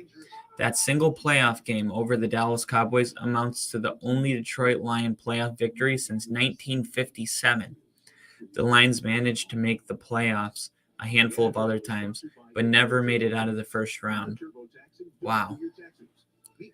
So the Lions only have one playoff win since 1988. That is insane. Jin just said it wasn't his speed that made him the best. It was his elusiveness. I vividly remember sitting with my dad in an apartment watching Peyton Manning and Ryan Leaf play against each other in preseason game their rookie year. That's when we knew Manning was a big deal. Yeah, and it's crazy to think that Manning was almost drafted. Who took Ryan Leaf? I'm trying to remember. Ryan Leaf was a huge deal, but there's a video of they were trying to decide, do we take Ryan Leaf or Peyton Manning? And that's why Peyton Manning fell. Did Peyton Manning fall to 2? I can't remember the video. It's a great video. Who is it that's sitting down discussing it? It's Peyton Manning. It's Peyton Manning himself explaining it, and he kind of goes into the details because there's a lot of questions about who is going to be the best quarterback out of them two. Ryan Leaf was a bigger, more physical player, and Peyton Manning talks about feeling kind of inadequate next to him at the combine. You got this Peyton Manning, skinny, long guy. Then you got this Ryan Leaf dude who's a freaking, meathead that knows how to throw a football. And I guess Peyton Manning ended up with the last laugh in that competition. It just shows that the better athlete's not always bigger or faster or stronger. Winners are made up of something different that you can't see with your eyes. Steve said it wasn't his speed. Oh, yeah, I read that one. And then what's going on? We got Yield Arab Alderkirm in the chat. Welcome. Thank you for joining us as Philadelphia kicks this ball off to the Giants, and the Giants get a decent return to the 26-yard line. He says that it was more of an ineptitude of coaching and Ford family ownership. And I would agree. If you have a decades long kind of just, I don't want to say underperforming, but missing the playoffs, not being relevant, not competing, then I think it does start at the top and work its way down. Daniel Jones, shotgun formation. Let's see what he does in this first play, and then I'll read this. Barkley, handoff, and Barkley keeping those feet moving. He said Leaf had all the tools, but Manning was levels ahead. We took him first. Poilin said he never thought about taking Leaf. Of course, hindsight is 2020. Yeah, that is. Yeah, only he knows. But Manning talks about some of the other teams. I'm gonna actually send you that since I got your number. I'll send you that chat or that interview. It's really interesting. No, it's not Peyton Manning talking about it. Hold on. Shotgun. Daniel taking a shot downfield, and he looked like he got there early. Ooh, no flag. I thought that it was going to be PI. He looked early. I don't. Let's see. Ooh, I thought he got there early. Right there. He's there early. That's a missed call. That was a PI on Slayton. Why is no one talking about the PI? It was Ryan Leaf himself. He's the one that talks about the draft with Peyton Manning. All right, so now 3rd and 6, overthrows, and it's 4th and 6. What are you going to do? And they're going to put Evan Neal in the hot seat right now. He's struggled in the first half against Hassan Reddick, and now you're bringing a little bit of pressure that way too. So really starting to stress the young guy out there on the right side. Here we go.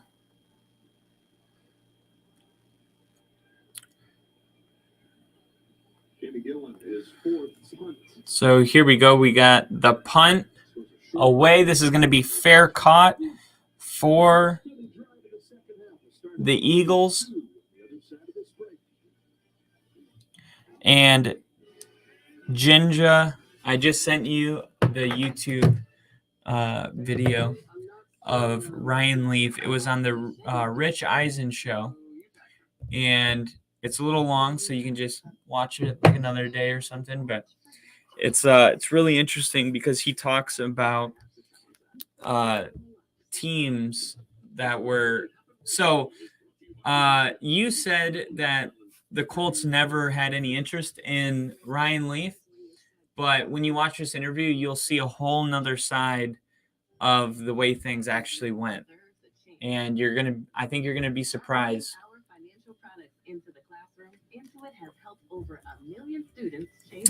Kelvin Johnson never winning a playoff game is super sad. Sorry you guys weren't old enough to see it, but there are always videos. YouTube's got full games. That's what we're going to do too in the off season. When there's no football, we're going to live stream. We're going to put a bunch of random Super Bowls in a hat between 1980 and maybe 1999. And we're going to pull a random game and we're going to live stream it because the game's on YouTube. We're going to put the link in the chat so everybody can watch at the same time. Just like some football history, we're going to play trivia. We're going to do a lot of cool things this offseason. And, of course, keep up with everything going around the league. Jin just said, I remember watching Jerry Rice in Oakland and Emmitt Smith breaking the rushing record for the Cardinals. Sadly, I saw all the greats at the end of their careers, Casey. Yeah, it was kind of like the end of an era and the beginning of a new. It's like people that became fans right now, they would have kind of been in the – man, it's crazy to think how old we are. Even though we don't seem old to Steve, you feel old when you think about to somebody that's beginning to watch football right now, their Peyton Manning is Joe Burrow. Their Peyton Manning is Patrick Mahomes. Or their Tom Brady's Patrick Mahomes. Like, if you just started watching the league right now, could you imagine remembering Tom Brady for this season? Just like your first year really remembering football. Aaron Rodgers, remembering him the type of year he had this year. Drew Brees isn't even around. Peyton Manning's not around. It's like that's kind of what happened to you, Jinja. It just happened in the last era, the Jerry Rice and the Emmitt Smith. But it's crazy to think about it like that. Some young kids, this is the future. Miles Sanders is going to take this one for a 3-yard run. Michael Vick, you know, they'll never know like what it was like seeing Michael Vick, you know, how he was like, I mean, he was insane to watch. I remember him. He was one of my favorite players in Atlanta. I remember him being able to do things. I remember watching him on Monday night. I was like, how is he running so fast? Jalen Hurts shotgun, 2nd and 7. He's going to hand this one off. And Miles Sanders gets tackled behind the line. So the Giants are actually forcing a decent-sized 3rd down. I believe this will be like a 3rd and 9, 3rd and 10. So seeing some life from the Giants defense, see if they can get him off the field.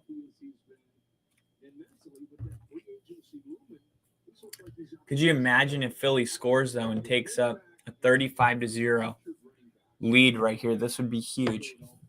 Sorry, let me close that. So here we go from the 32. Hurts snaps the ball, dropping back, throws this one, and they're going to say incomplete. He was trying to keep his feet in bounds, intended for Devontae Smith. They're saying that he dropped it.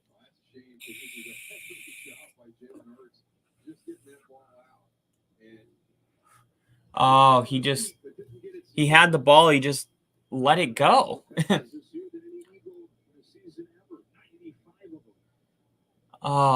That was a perfect throw. Jalen Hurts, that was an amazing throw, man. Ooh, almost got to the punter. The Giant returner says, don't touch it. Then he catches it, and then he gets tackled. So the Giants' starting field position will be the 11-yard line on this drive. So a long way to go for Danny Dimes. Let's see if he can throw any dimes on this drive.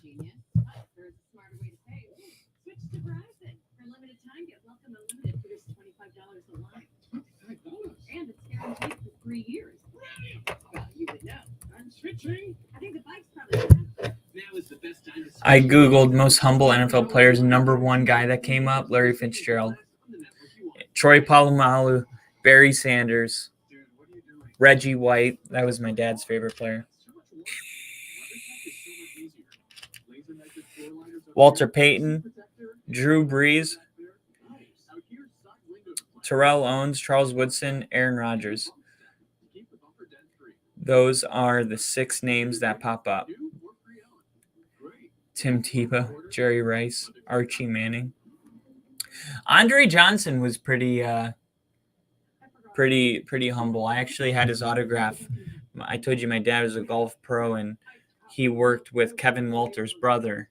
Kevin Walter was the receiver for the Texans. So every time the Texans played Jacksonville, we got to meet all the players. There was like an area blocked off for family members, and I got to meet Andre Johnson, and I'll never forget. I met Jerry Rice, and then 2 years later, I'm going to meet Andre Johnson. And in my head, I was meeting like the same player. Like, I met Andre Johnson, and he was my height. I was like blown away.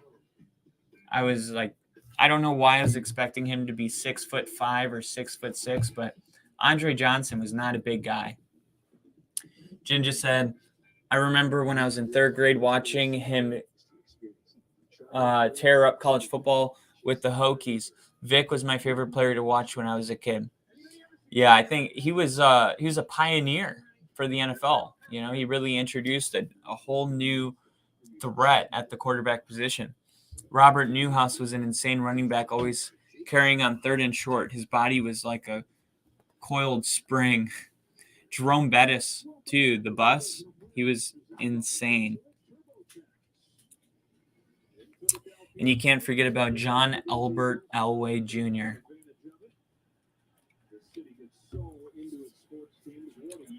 All right, so here we go.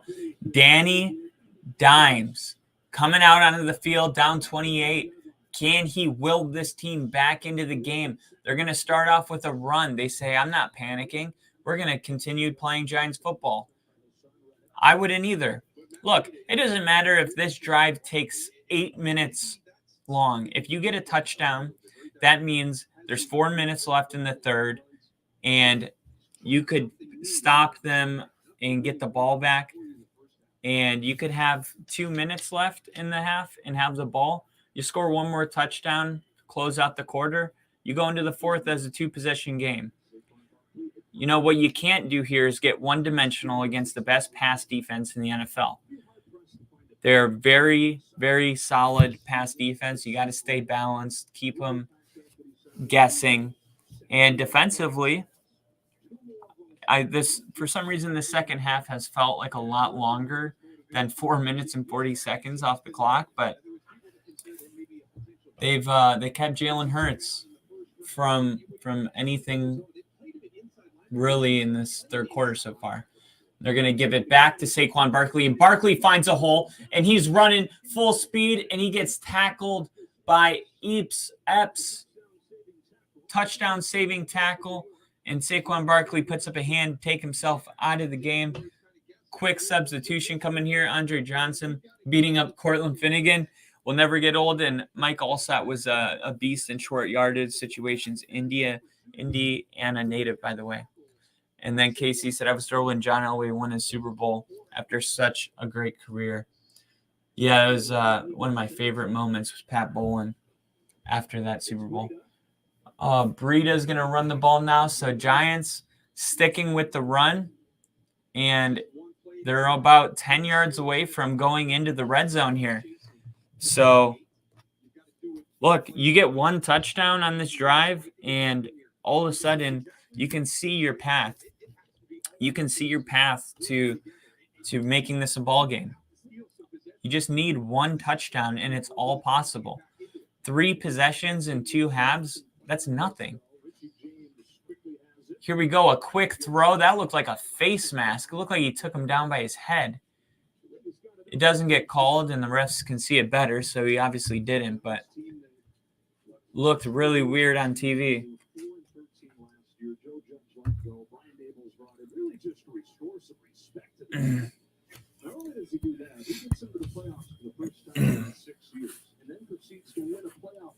So 9.5 left in the third. Play clock down to 10. I understand not changing your offense, but I also don't recommend running the play clock down to 1 and then burning a timeout. What? That absolutely cannot happen.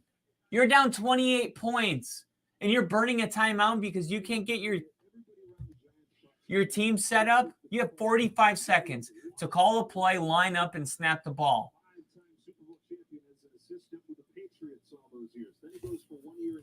Oh, man. If I were a coach, that would be like a pet peeve. That would be like something that you absolutely would not want to do. How does this happen? You're down 28 points. You can't burn timeouts right now. It's first down. You can't even say it was a third down. You didn't like the formation, call timeout. It's more important that we get the first. It's first down. Just run the ball. If it really comes down to it, look back at the running back and say, hey, we're running it.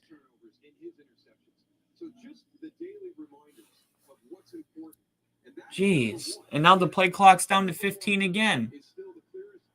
Oh, no. They took the timeout away. And the announcers did no explaining. So they take the timeout away. And the only reason I noticed it was because the game clock was ticking. And I was like, why is the game clock ticking if they called a timeout? And then I see the timeout is back filled in. And the announcers are just in another conversation. So it goes back to, what John Mara said. And we have just messed it up for this young man in as many ways as we possibly can. So when you go back and look at those 3 years, is that fair? I think you start. All right. Daniel Jones sends a man in motion. He's going to throw it here. And he gets it to James, 1 yard short. And this first down, if they get it on 3rd and 1, this first down would mean that they're in the red zone. So they decided to give the Giants a timeout back because it was an administrative delay by the officials. Okay, so now somebody's finally bringing it up. The rules official guy comes in and he explains what happened. He said it was an administrative problem getting the ball downfield. So they gave the timeout back.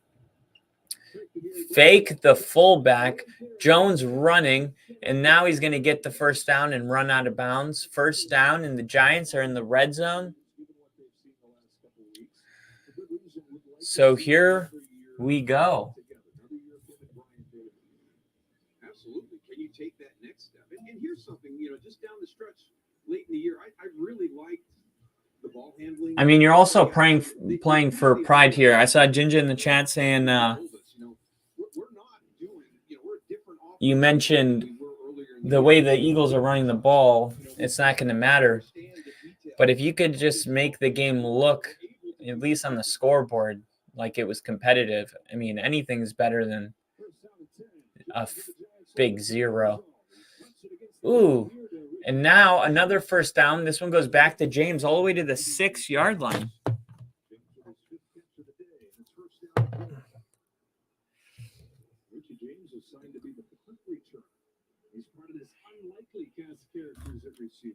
And 6.5 minutes. 1st and goal from the 8-yard line. Barkley in the game. Wait, direct snap to Barkley. Barkley. Oh, he doesn't have the ball. Touchdown, Giants. What a trick play. Shotgun formation for Daniel Jones. I just saw the touchdown. Are you going to – I can't update it till I see the touchdown. You ruined it for me. Jeez. Patience. Wow. So you got Daniel Jones in shotgun. And then he runs out, and then you think, okay, this is going to be a direct snap to Barkley. Barkley pretends he has it, and it actually goes to Breida, and Breida pretty much goes in untouched for the most part. You're good, Casey. So now it's going to be 7-28. So if you're following the over, we just need 14 more points scored in this ballgame to get to, was it 48.5? And we need 49.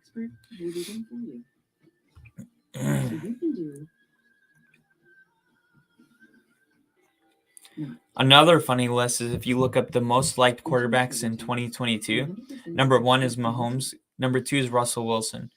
I feel like Russell Wilson is the most hated quarterback in the NFL. I wouldn't say the most liked. So the Giants at least get on the board.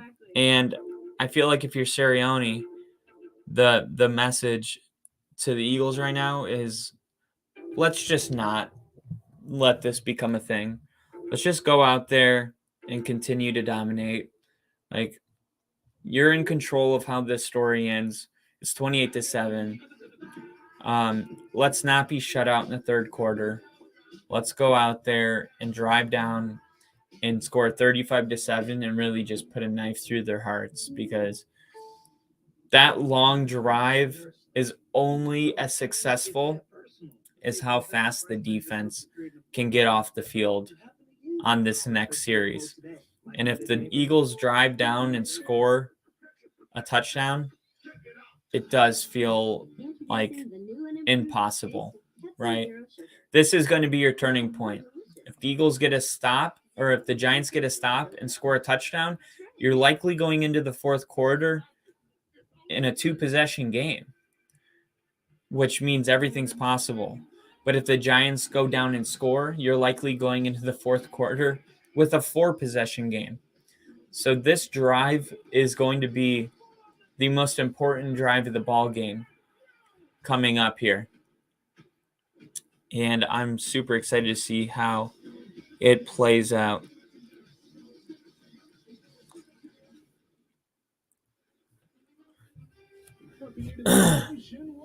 Just feel like the defense has been playing better in the second half than they played in the first half.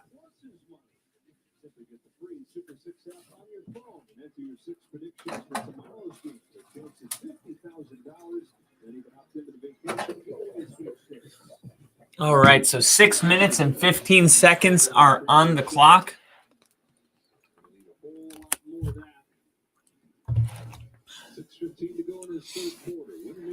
Gano getting ready to boot this one. And it's underway. It's going to go into the back of the end zone for a touchback. So here he comes, Jalen Hurts. Last year, 2020 to 2021 to this year, you see the numbers just totally increase. 20-plus yard passer ratings up to almost 100. He just got to work in the offseason, and I saw the potential. I definitely saw the potential, and he's just made the most of his opportunity. 8 rushes for 30 yards and a touchdown today. Shotgun formation for Hurts. He's going to hold this one and take a shot downfield, and there is Goodert downfield for a gain of 17, it looks like. 23 yards. Goodert is having a night. We talked about it in the very beginning of this game. Goodert having a great game is key. He's a weapon, a serious weapon. He was in the numbers were up there for the best tight end with Kelsey early in the season, and then he got hurt. And then they got back, and he was like kind of half speed. He looks like he's back to his like dominant self that he was in the beginning of the season. And this is going to be a tough team. Now they're all at full strength. Sometimes you see a team go into that bye week and then they come out and they're just slow. They haven't been playing football. The Eagles just seem like they're complete. They're healthy. They're 100%.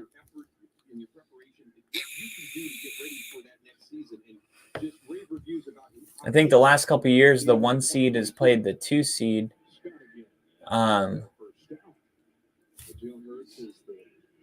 See how it worked out last season. See, 2021 playoff bracket. So last year, the 1 seed played the 2 seed for Chiefs, Bills. Oh, no, that was 2021. That was the year before last year. So, yeah, the Chiefs and Bills met in the AFC Championship game.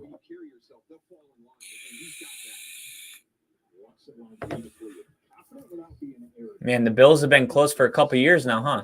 Oh, a strip sack, and Jalen Hurts is able to get back onto the ball. It looked like he got back onto the ball.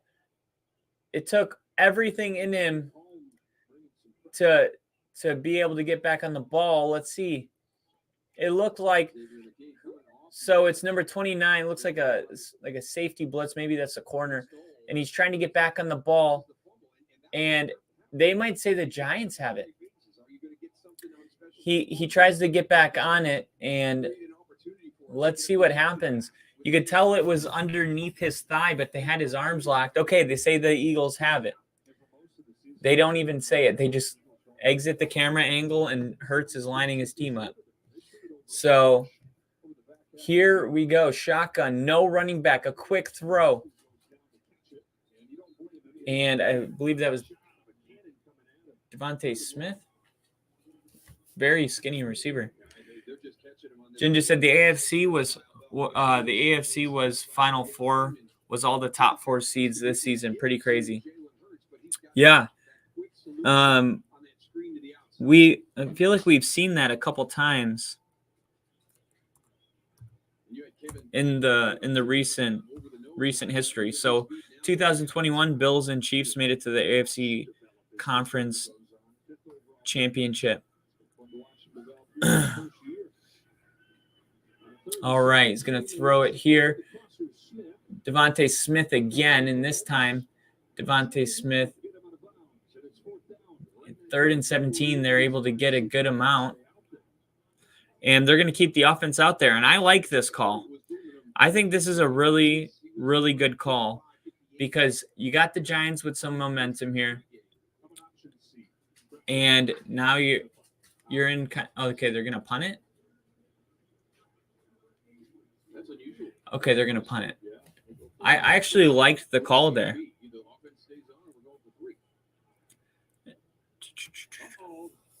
Oh, they have a weird trick play scenario.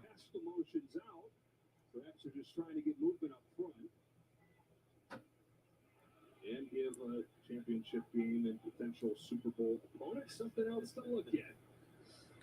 So they line up like they're going to do a fake punt. They're doing the same thing where they just try to draw them off sides. And now there's a flag on the play.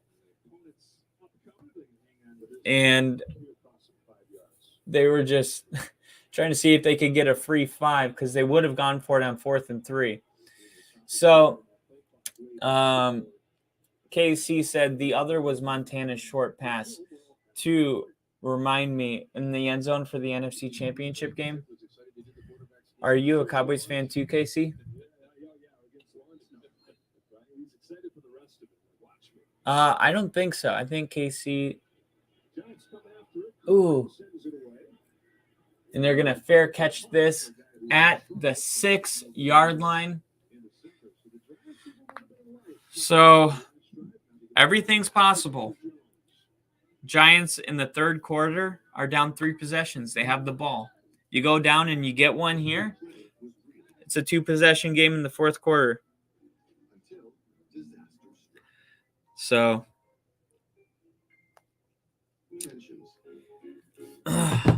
it's all possible. So, and then last year you had 1, 2, and 3, and 4 seeds all in the Final Four. So Jinja, you said all 4 seeds in the AFC were 1, 2, 3, and 4. It was the same thing last year, and that's what I remembered seeing this for the last couple of years. Number 1 seed was the Titans. Number 4 was the Bengals, so 1 played 4. And then number 2 was the Chiefs, and number 3 was the Bills. So 2 played 3 and 1 played 4. Same as today. With the 4 played the 1, Jacksonville Chiefs, and now you have and tomorrow you'll have the Bills and the Bengals. 3 and 2. Stop waiting. Start investing in E-Trade from Morgan Stanley. And then your AFC Championship game last year was Chiefs and Bengals, and the 49ers and the Rams. And it's funny when you look at the playoff picture last year and this year, it looks very similar. You have a lot of the same teams in here and only like 2 different ones. The Eagles were in the playoffs last year. The Bucs were in the playoffs. The Cowboys were in the playoffs. This is last year. You had Bucs, Eagles, Cowboys, Niners, and then the Cardinals and Rams were 2 teams that are displaced playoff teams. Oh, and the Packers. So 3 displaced playoff teams in the NFC. But for division winners, the Bucs won their division. The Cowboys actually lost their. It's crazy. The Philadelphia Eagles did not make the playoffs last year, and they're the NFL's arguably their best team in the NFL this year. Oh, no, they did. They were a 7 seed, so they barely made it in. They had a 9-8 record. So A fake handoff and a keeper with Daniel Jones is going to go for 7 yards. And he said, I definitely was one up to the Jerry Jones era. And while Jimmy Johnson was the coach, I was about to say Dez caught the ball against the Packers a few years ago, but I bet you were torn. Yeah, that was like, I can't believe they called that incomplete. It was a catch. It was clearly a catch. Quick throw for Daniel Jones here on 2nd and 5, and it's going to be short, 1 yard short, so 3rd and 1.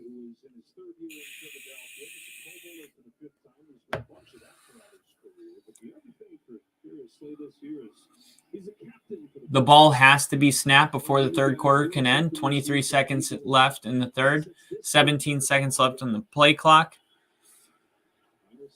They're going to do a QB sneak, and he's going to gain 2 or 3. Looks like 2. And you're going to go into your fourth quarter with the Eagles holding on to a 21-point lead and a shutout in the third quarter for the Eagles.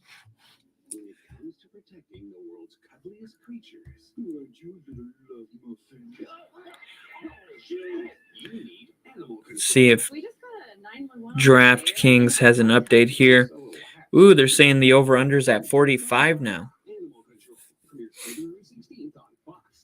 So they're predicting only 10 more points scored. Well, we need 2 more touchdowns.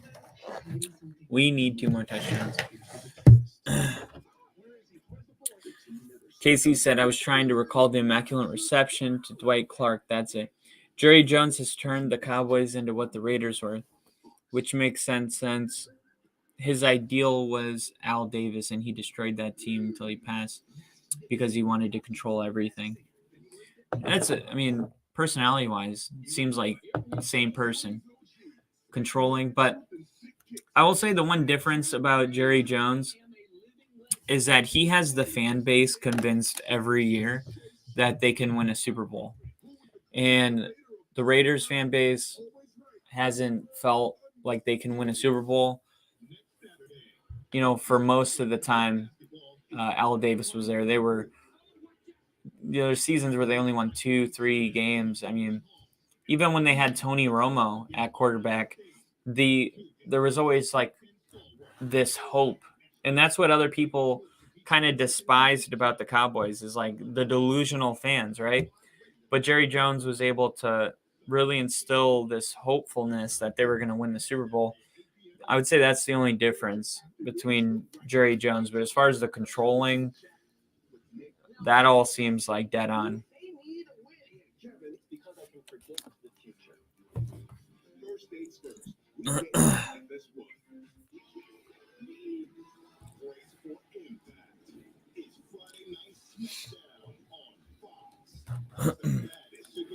How about Al Davis drafting a Janikowski in the first round? He could have easily taken him in the fourth. Although he was a great kicker, that's an awful pick. Man, I'm going to have my my uncle on this podcast during the off season, and he's going to tell a story. I don't even want to ruin it. I'll just say Janikowski is in it, and it involves him potentially. He may or may not have almost killed him, and I'm gonna bring him on for that. We don't talk a ton, but for this story, I'm gonna call him in.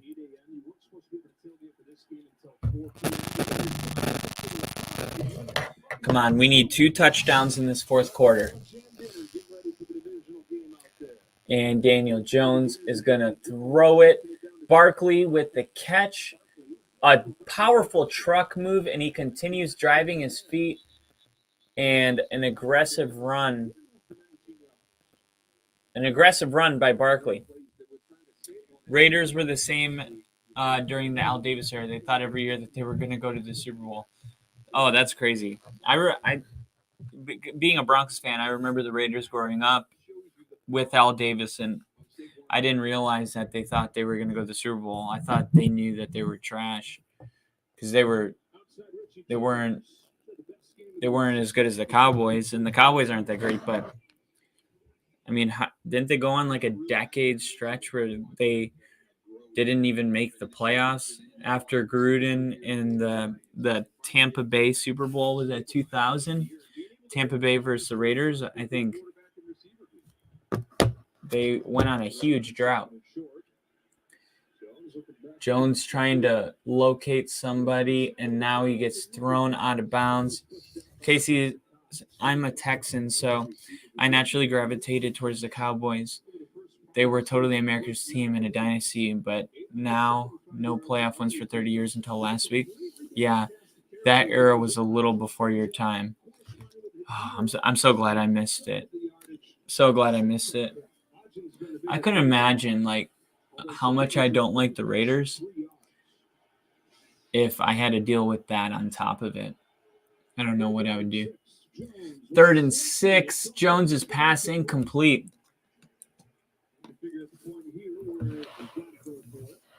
Seems like you got to go for it.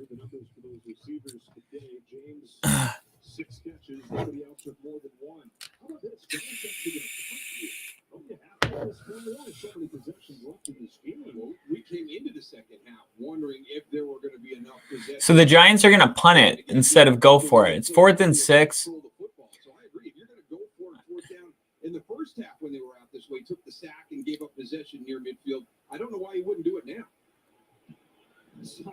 They're going to punt the ball, and this one's going to go out of bounds at the 16-yard line. And can Jalen Hurts and the Eagles score a second half point? That is the question. Ray Allen looks like he smells a fart constantly. Always cracked me up. Your family has had some cool ties to professional athletes. That's awesome. And you dancing with Ray Allen's mom was okay. I read that out of context because I read the fart thing first, and I was like, where's he going with this? And then I see your other comment, which makes a lot more sense. All right. I thought we lost you for a second, Jinja. I'm actually looking up. You see a picture of Ray Allen. Does he really look like he's smelling a fart? I feel like I know what you mean, but I need to see it. Oh my gosh, he does. Oh my goodness. He absolutely does. Oh my God, it's funny because it works for every picture. Oh my God. Oh, that is gold. Ooh, Joey Bosa got fined $55,546 for criticizing the officials. Isn't that crazy? That's a lot of money.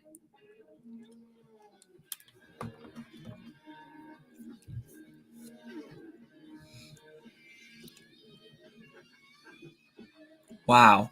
Plus 12,500 for his comments. He said after the game, I think there needs to be more accountability.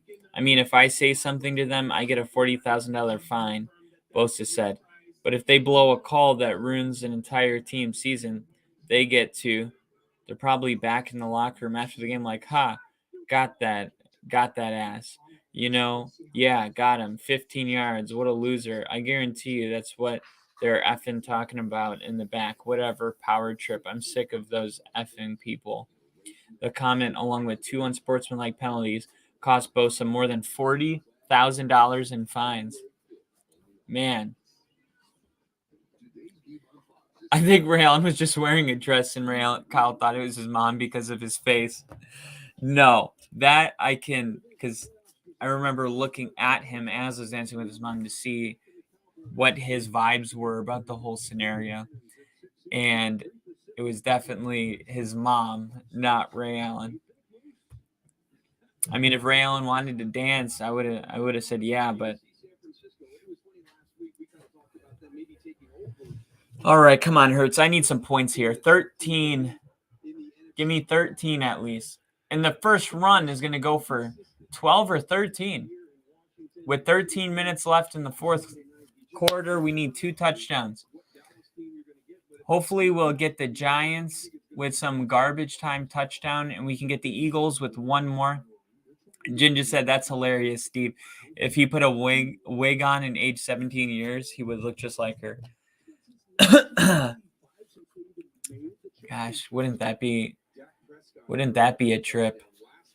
Learning a decade later almost that it was his mom. And now the handoff back to Sanders here for a gain of 4.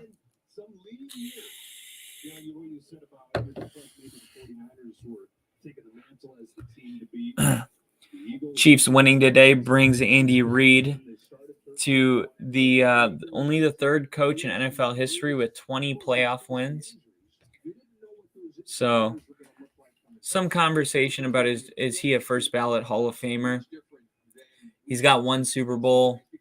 Some people may say, oh, it was Mahomes. What about all those years in Philly? Well, little stats like that continue to cement the first ballot. Scott trying to get the corner, and he does. And he runs for about 9 yards, and he actually runs into the head coach for the Giants, Dabble. Yeah, we don't have limitations on him. Okay, fine, you don't. But guess what? He's still not 100%. Another good look up is Russell Wilson looking like Donatello from the Ninja Turtles. Oh, no. That one makes – I can see that already. That is that one I don't even have to look up. I can already – I've seen Russell Wilson so much this year in press conferences and on the field. I've never done it, but I try to find a side-by-side Westbrook. Ooh, Jalen Hurts fakes the handoff and runs it. Now the Eagles kind of got a drive going. Man, Jalen Hurts, he gets super low when he's getting the snap. You just see his position. I wonder if he gets lower when he's going to run the ball or if he's always that low. 1 second. 1 second.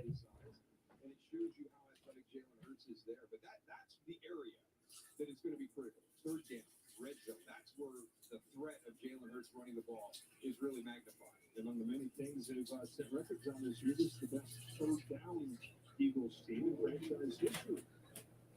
46% of the year on third down. All right. Some nice expectations. 13-1, plus 12 turnover ratio, best in NFL. Ooh. Gosh, my leg is killing me.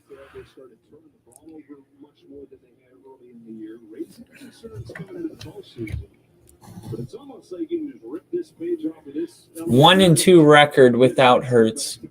13-1 with him. I think it's safe to say they're a different team with him. AJ Brown complete, gain of 8. And now the Eagles going on a drive officially.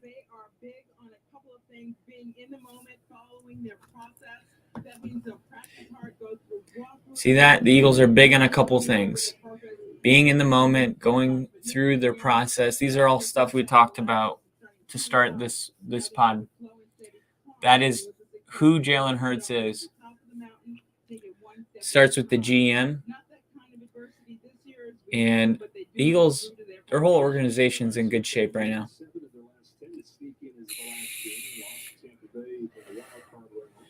And they run it here, and he breaks off and takes it almost to the 30-yard line. And that was Gainwell, number 14. You've seen so many different people touch the ball as far as running backs. And, man, if it's not broke, don't fix it, right? Let's see right here. Let's look at the stat line. Let's see.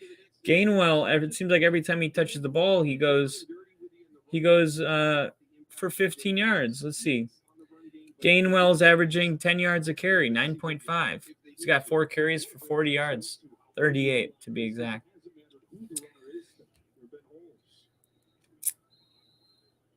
What happened? How'd the play clock run? 5-yard penalty. Why is this happening? of today's next generation. Gosh, Powered by AWS. Taking a closer look. can't believe that. Offensive line, just 3 pressures allowed tonight. Hurts has gotten rid of the ball quickly. 3 pressures allowed tonight. Season low for the Eagles offensive line. You know, some of that might be just being healthy. They're just having a good day. And they're going to run it here for a gain of 2. And we're about to go under 8 minutes. Steve said, get your dog to pee, and you're like, oh, wait, I think that has to do with the jellyfish. Yeah, never mind. That'd be a weird move. I don't even know if I don't even know if a jellyfish stung me, if I could just on command get him to pee.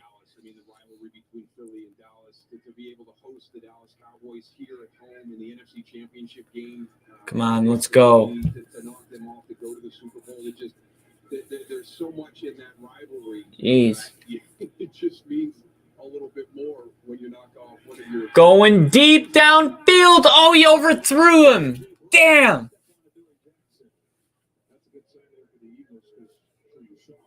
He overthrew him. He had A.J. Brown. They finally take a shot.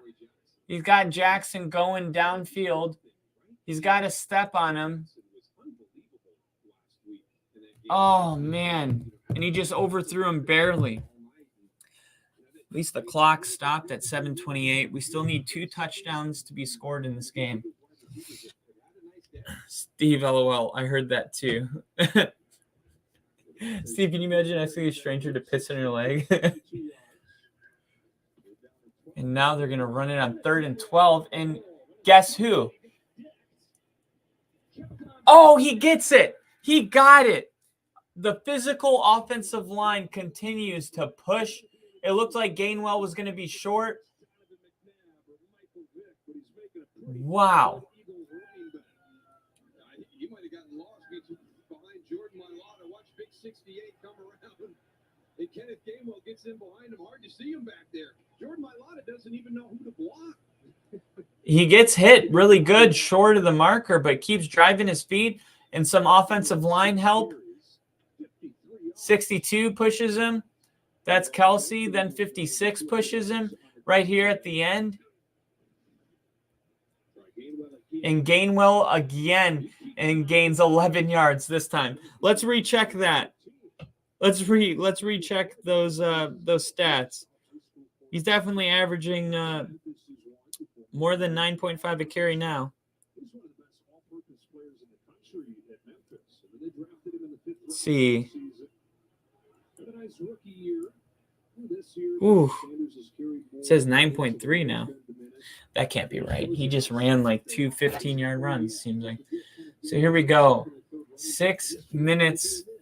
This has been a 7-minute drive. And now they're going to throw it. This time, it's going to go to Smith. And he gets out of bounds. And there's a flag down.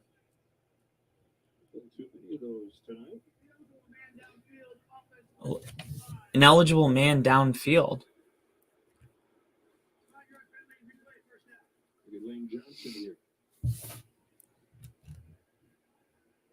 It's tough in these plays where it's that RPO and, you know, you're worried about getting downfield.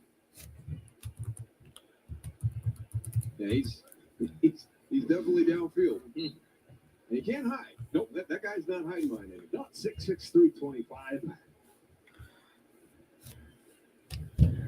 All right, so here we go. 1st and 15, 5:40 left in the game.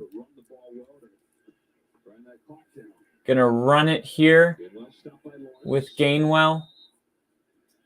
So I know you say that Dallas may be who they want. And you're looking, okay, what colors do I want to face? What rivalry do I want to face? How about matchup wise? They played them twice during the regular season. Giants gonna call a timeout here. Jalen Hurts in the loss against Dallas. I think it's a good timeout. Timeout's taken here. I'm going to give you a second to think about that. We're going to take a break. The 28-7 game. But Daryl's like, thanks. So they're going to burn that timeout. They got 2 remaining. So ideally,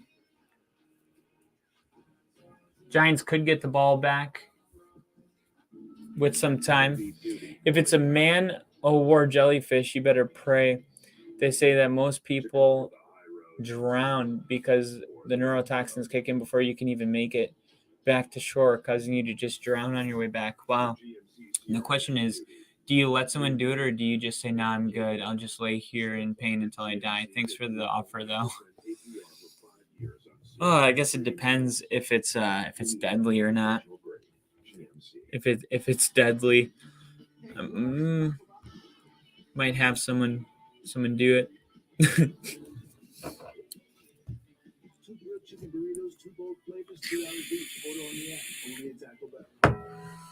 Hi, we're Visible, the wireless company who thinks you should only need you to save. No families, no random roommates, just you. Because with the Visible plan, you get one line with unlimited data and no annual contracts. All for just $15 a month if you switch now.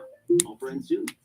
What if you were a gigantic snack food maker and you had to wrestle a massively complex supply chain to satisfy cravings from Tokyo to Toledo?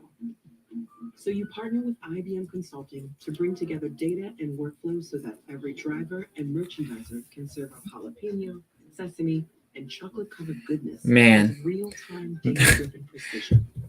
I just can't believe that the Giants came out here and just got absolutely destroyed. Meanwhile, Ginger's going to take the P. He said, no, I'm going to have somebody, I'm taking the piss all day. No doubt in my mind, I'm going to get peed on. And I respect it, a person that values life. And KC said, I think I saw it on Survivor, a guy fell in the fire and had a bad burn then. You know the remedy. I remember that, KC, his skin was like melting off. That was nuts. Wow. Dang. Survivor. Maybe I should watch some Survivor, get back into Survivor. All right. Let's go, Philly fans. It's playoff football. Show them what you got.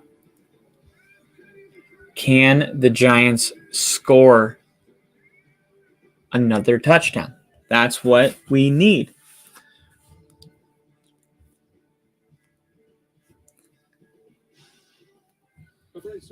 All right, so here we go. 2nd and 12 after an extremely long timeout.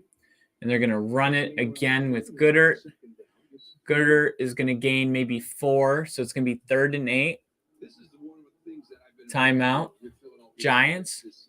We talk about the dynamic ability and the big play potential that they have throughout this offense, but this is sounds like the fans booed the timeout. In a game, and you can go out on the field as an offense and take that football and never allow your opponent to get back on the field. And as you pointed out, Joe, this drive here is just destroying the clock here in the fourth quarter. So this is another area that sometimes you forget about Philly having the ability. As a blocker, whether that's It was probably 15 years ago. Oh, okay. Said, I'm squeamish about this stuff, but I married a nurse. Well, looks like you got the yin-yang balance right there. Have her deal with all the squirmish stuff, the blood, the 3rd and 9. Hurts rolling to his right. Throws this one to the back of the end zone. And it's going to be incomplete.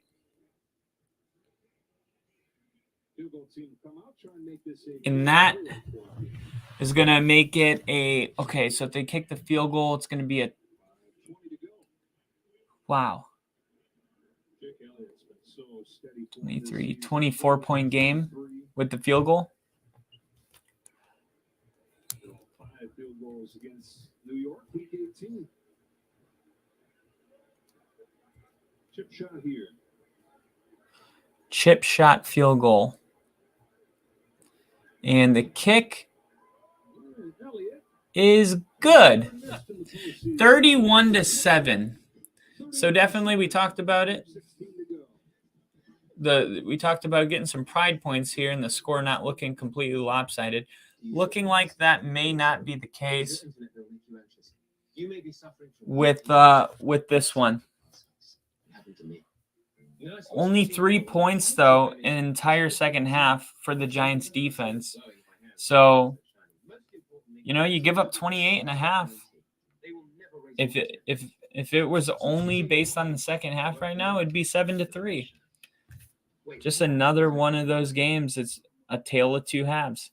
Hello there. My name is Seychelle, and what makes the Chick-fil-A chicken sandwich original to me is that punch of flavor that's unlike any other. You get the crispy tenderness of the chicken and that hint of sourness from the pickles. Ta-da! Hey, I'm Juan, and what makes the Chick-fil-A chicken sandwich original to me is every single time you take a bite, Chick-fil-A. you get chicken that's crispy, Fire. golden, and juicy. The Chick-fil-A chicken sandwich is the gold standard of chicken sandwiches. There's no touching it. This February, Michelob Ultra is taking over the big game. All right, let me hit some of these comments. Steve said, or maybe one of those 4 survival shows. Find out if he really loves the Bears.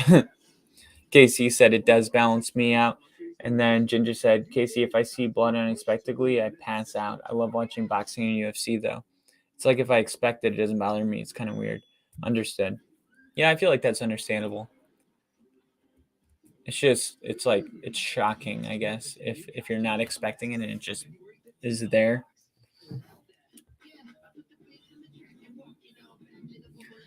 Wonder how, after that kick, I wonder how the kicker for the Cowboys is going to do tomorrow. Steve, they have the Grizzly Man free play on YouTube. You should check it out. It's kind of sad, but it's really good. Oh, I'm going to have to check that out too.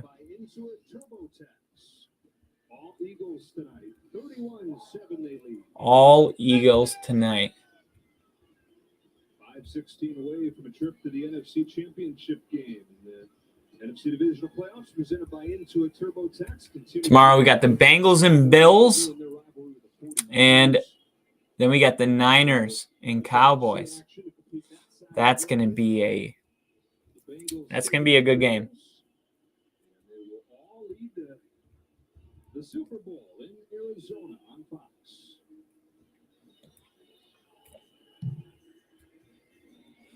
All right, so here come the Giants. They're going to return this kick, and he gets it to the 24. And here comes Daniel Jones in the offense. Let's see what they have here for their 5-minute offense. Frustration, or Sirianni noticed any of him getting up slowly, just checking in on him. You see a little frustration from AJ Brown. He's got to wear his emotions on his sleeve. He probably didn't get enough credit, Moose, for helping transform this offense. They traded for him on draft day. How could he leave it? Well, you showed that graphic. All right, here we go. Daniel Jones. Shotgun. I expect all passing here. And this one's going to be a check down, incomplete. But then you add that guy to the mix, and I think Nick Sirianni probably had an idea of what Jalen Hurts could do this year after watching him and all the work he put in on the offseason. So that just is the offensive coordinator for the Giants. He actually played for the Eagles. He was a backup quarterback, I think, 2008 to 2012. Oh my God, he dropped it. It's a touchdown if he hangs on. That kind of day for the Giants. I mean, you just have a great play designed, and the Eagles drop you. Oh my God. He hangs on to this, and it's a touchdown. He's so open, and he just drops the ball. And that's Richie James. You got to catch that. That's not overthrown by Daniel Jones. That's right there, and exactly. That's what I'm thinking. Wow. Right now. You just got to make that play, and when you're playing a team that's as talented as Philly, and you're still kind of trying to turn that corner, you've got to take advantage of every opportunity that it presents itself. Daniel Jones trying to – oh, my God. The ball comes out. It's a strip sack. And Josh Sweat was the one that came in swinging his arms. And now the Giants are going to have to They're going to have to go for it in their own territory here. Look at this. He gets around him. He swats this ball, just strip sack. Didn't see him coming, didn't have the pocket awareness, I guess, to notice that he was behind him. And then he just gets blindsided. 4th down, they take a shot downfield, and they're able to complete that. So they get a 1st down.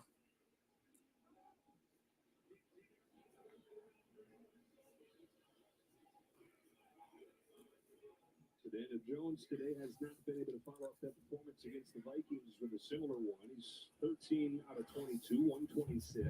So as we go under 4 minutes,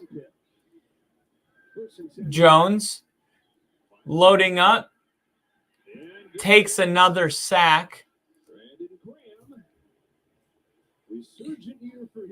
and the Giants are trying to move quick here. When you have 4 guys that have 10-plus sacks in your defensive line, that means they're relentless. They just never stop.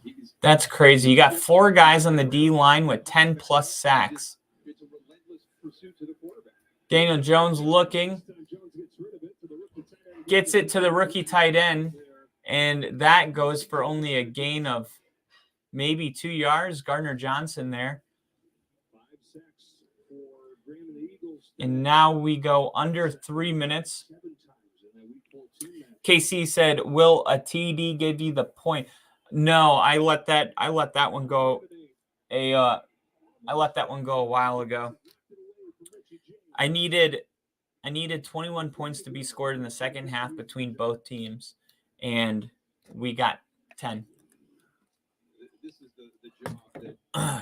It was set up super nice. It was a great setup, but no.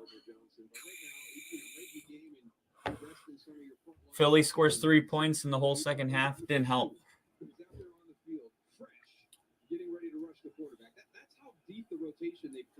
And now Daniel Jones is going to throw this one. And, it could have been picked on 4th and 8. So the Eagles are going to take over here. And if somehow they can get either a field goal and the Giants can score, that would do it.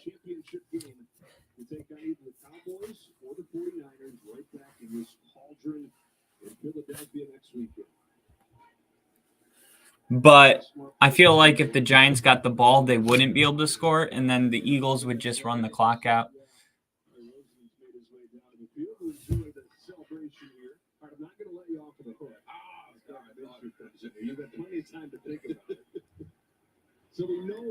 No Jalen Hurts in the game. How about against the 49ers? If it's the 49ers, they're going to be facing a team that's won 12 games in a row. And Dabble stops calling his timeouts. So that's kind of like waving the white flag.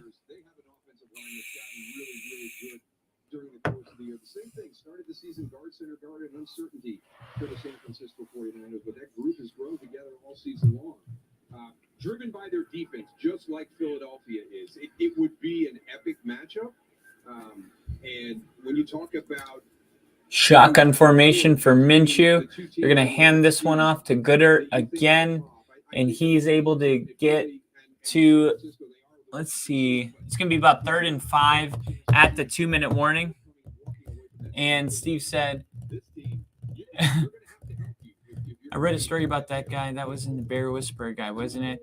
The one who, him and his girlfriend got eaten by the bear they were following. Here we are talking about jellyfish peeing on legs, Rick running from bears in the woods, and blood splatter making us pass out. That's how exciting this game has gotten. So, too, I blame it all on Ginger.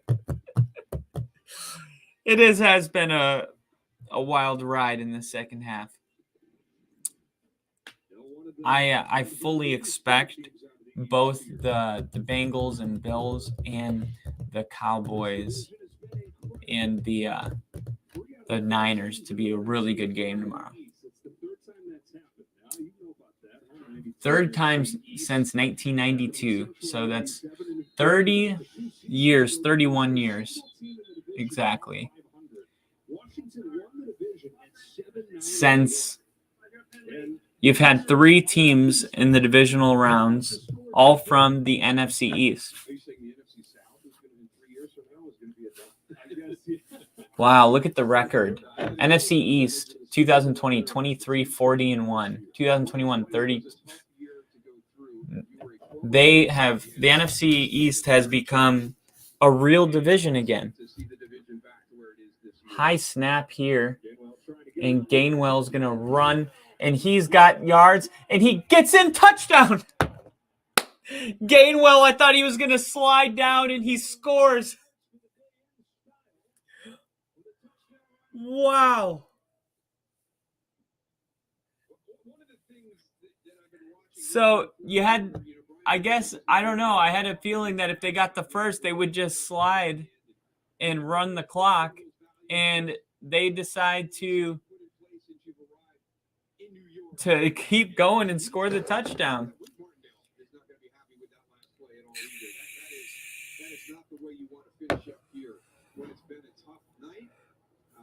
That was a poorly defended play.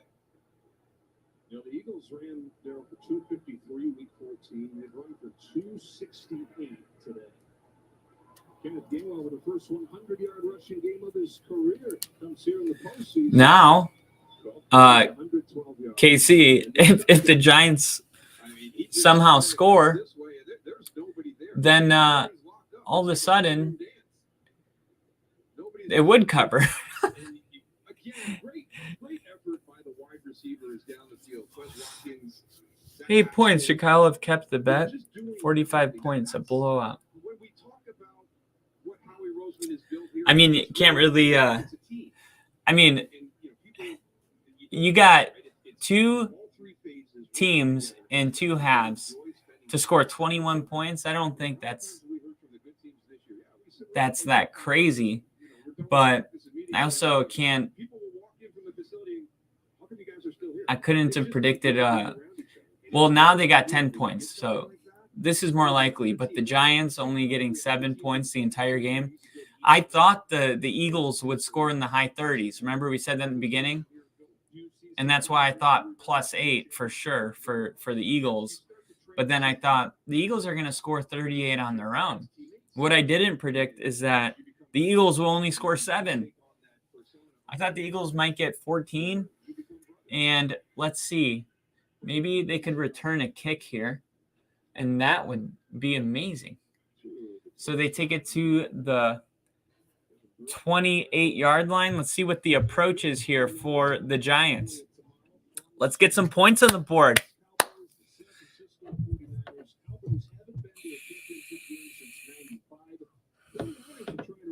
Split season series with Philly. Obviously, Hurts wasn't in the second game. 49ers reached NFC Championship in 2 of the last 3 seasons. Last playoff meeting was in 1996, and 49ers won 14-0. Philadelphia has found their guy, and you wonder, San Francisco just that outlier. And they're going to run it here with a draw. Still playing at the level that they're playing. And you wonder, it never seems to get too big for Brock Purdy. He just rises to the moment. So see the guy next year? Like it's Trey Lance. And the Giants You gotta wait and see how this season plays out. What do you are going to run it again. This time it goes nowhere. You've got a really hard decision because, boy, you lost a lot of draft capital. Points for pride, right? Dabble's just running the ball, though. And now you have a guy that you drafted with the last pick in the NFL draft, and he's going to be your guy. Thought there might be some pride points, but Takes him all the way to the Super Bowl. You got a tough decision to make. I think it becomes an open competition. Clock grinds inside a minute here. oh, helmet to helmet. Big hit Oh, no flag. for Josh Jobe. Some playing time here down the stretch. So the Giants season coming to a close. Our season coming to a close. Our crew here. Giants season coming to a close here under 35. I thought this was, if that's not helmet, didn't he hit his helmet? Legends in the business right there that we're Guess so not. lucky to have leading our crew. danger. And another big hit out of the secondary, Kayvon Wallace. 20 seconds and counting. And we go under 20 seconds here. We'll see if they run one more play. It's been one of the more challenging And now that I've been through in my 20 plus years as a broadcaster. I think they have maybe, is that the concussion protocol? Family always seems to get stuck in a downpour this year. I mean, they're just outstanding. And, we always talk about we have time away from our families. It might be the concussion protocol move right there. Trying to do the same thing these teams are. You create that second family away from your immediate family that you're working with. Because the refs came in and blew the whistle and stopped the game.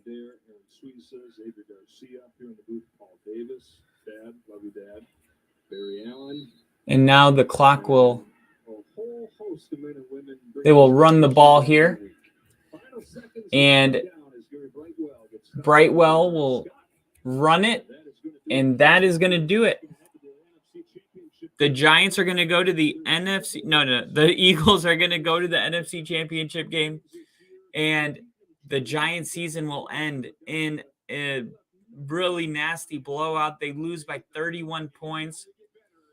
And I guess the Eagles are going to have their real test next week when they take on the 49ers or the Cowboys. I think if we could get 49ers, Eagles in the NFC Championship game, that would be the ideal matchup.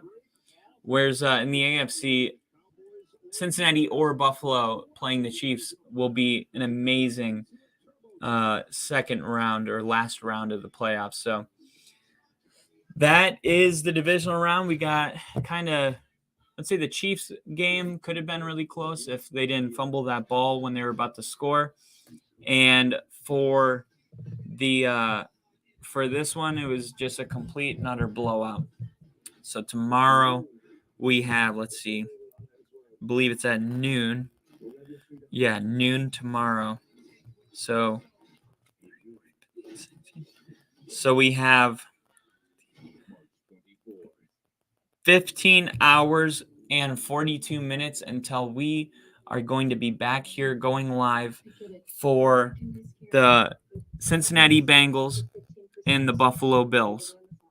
The game will be in Buffalo, and it will be an amazing treat for us after getting through this brutal blowout. But thank you guys for tuning in and for watching. And if you guys are new to the channel and just jumping in, saw some new people in here, please subscribe and like the video and share it with your friends, your coworkers, whoever you come in contact with, and let them know about this channel. And Jinja in the chat saying, have a good night, fellas. Steve, Casey, Jinja, you guys have been awesome. Thank you guys for being here. And I will see you guys tomorrow for the Cincinnati Bengals and the Buffalo Bills. And until then, see ya.